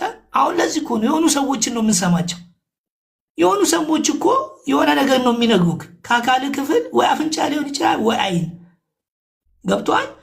እግዚአብሔር እኔ ልጁ አሁን በቀደም ምን አልኩ መሰለ? ሶፎንያስ ቤት በጣም በቃ ማት ነው የወረደብኝ። እኔ እኮ ቅዱስ ነኝ ስለው ደነገጠ ሶፎንያስ። እንዴት ነህ ሲል ቅዱስ እኮ ትርጉሙ መለየት ነው። ተለየው ከዓለም እለዋለሁ። ኦኬ እንደዛ ነው እንዴ ያላየው? መጀመሪያ ደነገጠ። በኦርቶዶክስ እንዴት ቅዱስ ነኝ ትላለህ አለ። እንዴ ቅዱስነት እኮ በተለያየ መንገድ መለየት ነው እንጂ ፍጹም የሆነ የእግዚአብሔር ቅዱስነትን አታገኘውም። እግዚአብሔር ቅዱስ ነው፣ እንደሱ ያለ ቅዱስ የለም። ግን አካፈለክ። ሲሳይ ከሆነ መጠጥ ቤት ይጠጣ ነበር፣ ትቶ ወደ ቤተክርስቲያን ሄደ ማለት ተለየ፣ ተቀደሰ ማለት ነው። ገብቶሃል? ከመጠጥ ቤቱ ነው የተለየኸው። አየህ፣ ቅድስና፣ ጽድቅ፣ ህግ፣ ጸጋ፣ የምስራቹ ወንጌል እነዚህ ለይተን አንድ ጥያቄ ልጠይቅህ ማለት እኔ ስላልገባኝ ማለት ነው። እኔ አሁን አንዳንዴ እኔ ማውቃት ኦርቶዶክስ እና አንተ የምትናገረው ኦርቶዶክስ አሁን እኔ ትንሽ ተለያየብኝና ኦርቶዶክስ መታደስ አለባት ብለህ ነው የምታምነው ወይስ ትክክለኛው የአንተ ኦርቶዶክስ ናት ትክክለኛዋ? እኔ አሁን ማውቃት ኦርቶዶክስና አንተ የምትናገረው ኦርቶዶክስ ትንሽ ተለያየብኝ። በጣም ጥሩ። እሺ እኔም ያው አንድ ደቂቃ ስጠኝና ኦርቶዶክስ ተዋህዶ ማለት ወደ እኔ ትምህርት መምጣት አለባት ነው የምትለው? አሁን አንተ ምክንያቱም እኔ አሁን አንተ የምትናገሩ እነዚህን ትምህርቶች እኔ እንትን እኔ ኦርቶዶክስ አንዳንድ ጊዜ መምህራኖች ካልገጠሙ በስተቀር ትሾቃለህ። እኔ የገጠሙኝ ያስተማሩኝ እግዚአብሔር ይስጣቸው፣ እስከዛሬ ባለውለታዎቼ ናቸው። ኦርቶዶክስ ተዋህዶ የሚለውን ትርጉም ራሱ በትክክል ሰዎች የተረዱትም አይመስለኝም። ኦርቶ ማለት እውነተኛ ቀጥተኛ መንገድ ነው አይደል? ኢየሱስ ክርስቶስ እኔ እውነትም መንገድም ነኝ አለ። ገባ? ተዋህዶ ማለት አምላክ ሰው ሆነ ማለት እኮ ነው። ፍጹም ሰው ፍጹም አምላክ ሆኖ ወደዚህ ምድር መጥቶ ተዋህዷል እኮ። በቃ ሰው ሆነ፣ ስጋ ሆነ። ቃል ምን ሆነ? ስጋ ሆነ ማለት ሰው ሆነ ማለት ነው። ተዋህዶ ብለው አባቶች ያስቀመጡልን ይሄንን ነው። ኦርቶዶክስ ተዋህዶ ሃይማኖት ትታደሳለች ካልከኝ ኢየሱስን ሄደ እንግዲህ አድሰው። ስለመታደስ አላወራም። ሰዎች ሊሳሳቱ ይችላሉ። ሃይማኖት ነው። እኔ አሁን የአንተ ትምህርትና እኔ አሁን እኮ አይደለም እኔ ኦርቶዶክስ እሺ ሶሪ አሁን አንተ የምታስተምረው ትምህርትና ምናልባት አትበለኝ፣ የምትሰብከው በለኝ። ደግሞ አስተማሪ ብለህ ገደል ልታስከትተኝ ነው። እኔ አስተማሪ አንተ የምትሰብከው ምክንያቱም ስብከት አለ። አንተ የምትሰብከው ስብከትና አሁን ሌሎቹ የሚናገሩት ነገር ሰምሃው ትንሽ ልዩነት አለው እኮ። አገናኘኝና የማን ኦርቶዶክስ ተዋህዶ በትክክል እንደተማረ ይህንን እንትን ብትል መልካም ነው። አንድ አገናኘኝና እኔ ኦርቶዶክስ ተዋህዶ እኔ የምለውን ነገር ኦርቶዶክስ ተዋህዶ ይህንን ካላለች እነሱ የሚሉት ከሌለ እንግዲህ ከሁለት አንዳችን እኔ ለመሰለ ያስተማሩኝ እግዚአብሔር ይስጣቸው። ወንጌሉን ራሱ በሚገርም ሁኔታ ነው። እኔ ራሴ እኮ እስክደነቅ እኮ ነው ኦርቶዶክስ የሆንኩበት ምክንያት። እንትን ትሰማለህ? እሺ ልጠይቅ። አሁን ለምሳሌ ለምሳሌ ያው ፕሮቴስታንት ስለነበር በፕሮቴስታንት ቤት ያው ታውቃለህ ሰዎች ከመንፈስ ቅዱስ ድምፅን ይሰማሉ እና ያን ነገር ደግሞ እግዚአብሔር ተናገረኝ ምናምን ብሎ እንትን ይላሉ። በህይወት እንደዚህ አይነት ልምምዶች አሉ? ይኸውልህ ሲስ አንዳንዴ ፈውስን ለፉገራ ሲያደርጉት ሁሉ ያስቀኛል። ሀሳቤ ገብቷል። እግዚአብሔር እንዴት እንደሚሰራ አናውቅም። መክብብ ላይ ቅድም እኮ ነገርኩህ እኮ የማያምነውን የሚያናግር አምላክ ያናግራል። እኔ እንደዚህ አይነት ጭቅጭቆች ውስጥ አልገባም። ለምን ያለፍኳቸው ህይወቶችን አውቃቸዋለሁ። ገብቷል። እዛም ሆኜ እኔ አሁን ስለ ወንጌሉ ነው ሁልጊዜ። እግዚአብሔር ለፍጥረቱ ይናገራል። አሁን ትክክል አይደለም እሱ ወንጌሉ ላይ እናወራለን። እሱ ሌላ ጊዜ ወደ ውይይት እንሄዳለን። ግን እዚህ ጋር ግን ምን አለ መሰለ፣ አሁን አንተ ለምሳሌ ይኸውልህ ፈውስ አለ ፈሌ በቃ 4 ሰዓት ሆነ። በጣም በቃ በጣም ከጀመርን ስለማንጨርስ ለዛ ነው። ግን ያው ጫፉን ሰምተሃል እንግዲህ ፕሮግራም አስይዘህ እንትን ማለት ይችላል። ፕሮግራም በቃ በፕሮግራም ማስታወቂያ ሰርተን ምክንያቱም አሁን ምን ይኸውልህ ሲስ ሰዎች እዚህ ሲመጡ ጴንጤ ነው ታድሶ ነው ብዙ ነገር ሊሉ ይችላሉ። አትደነቅ። እኔ አሳልፌዋለሁ፣ ሰልችቶኛል። እኔ እንደዚህ አይነት እኔ ጋር እኮ ትላልቅ ነገር ነው የሚነሳው። አርቲ ቡርት በእናትህ እኔም እንደዛ ነው ማለት አንተ ጋር ለምን እንዳልመጣው አላውቅም። ቅድም እንዳልኩ ነው ትልቅ ጥፋት እንዳጠፉ አውቃለሁ። ፎሎ አድርጌ ልጅ በቃ እያልኩ እኔ ጋር አይመጣም። ለዛ ነው በጣም ትልቅ ይቅርታ ብያለሁ። ከዚህ በኋላ ግን በእውነት እመጣለሁ። እሺ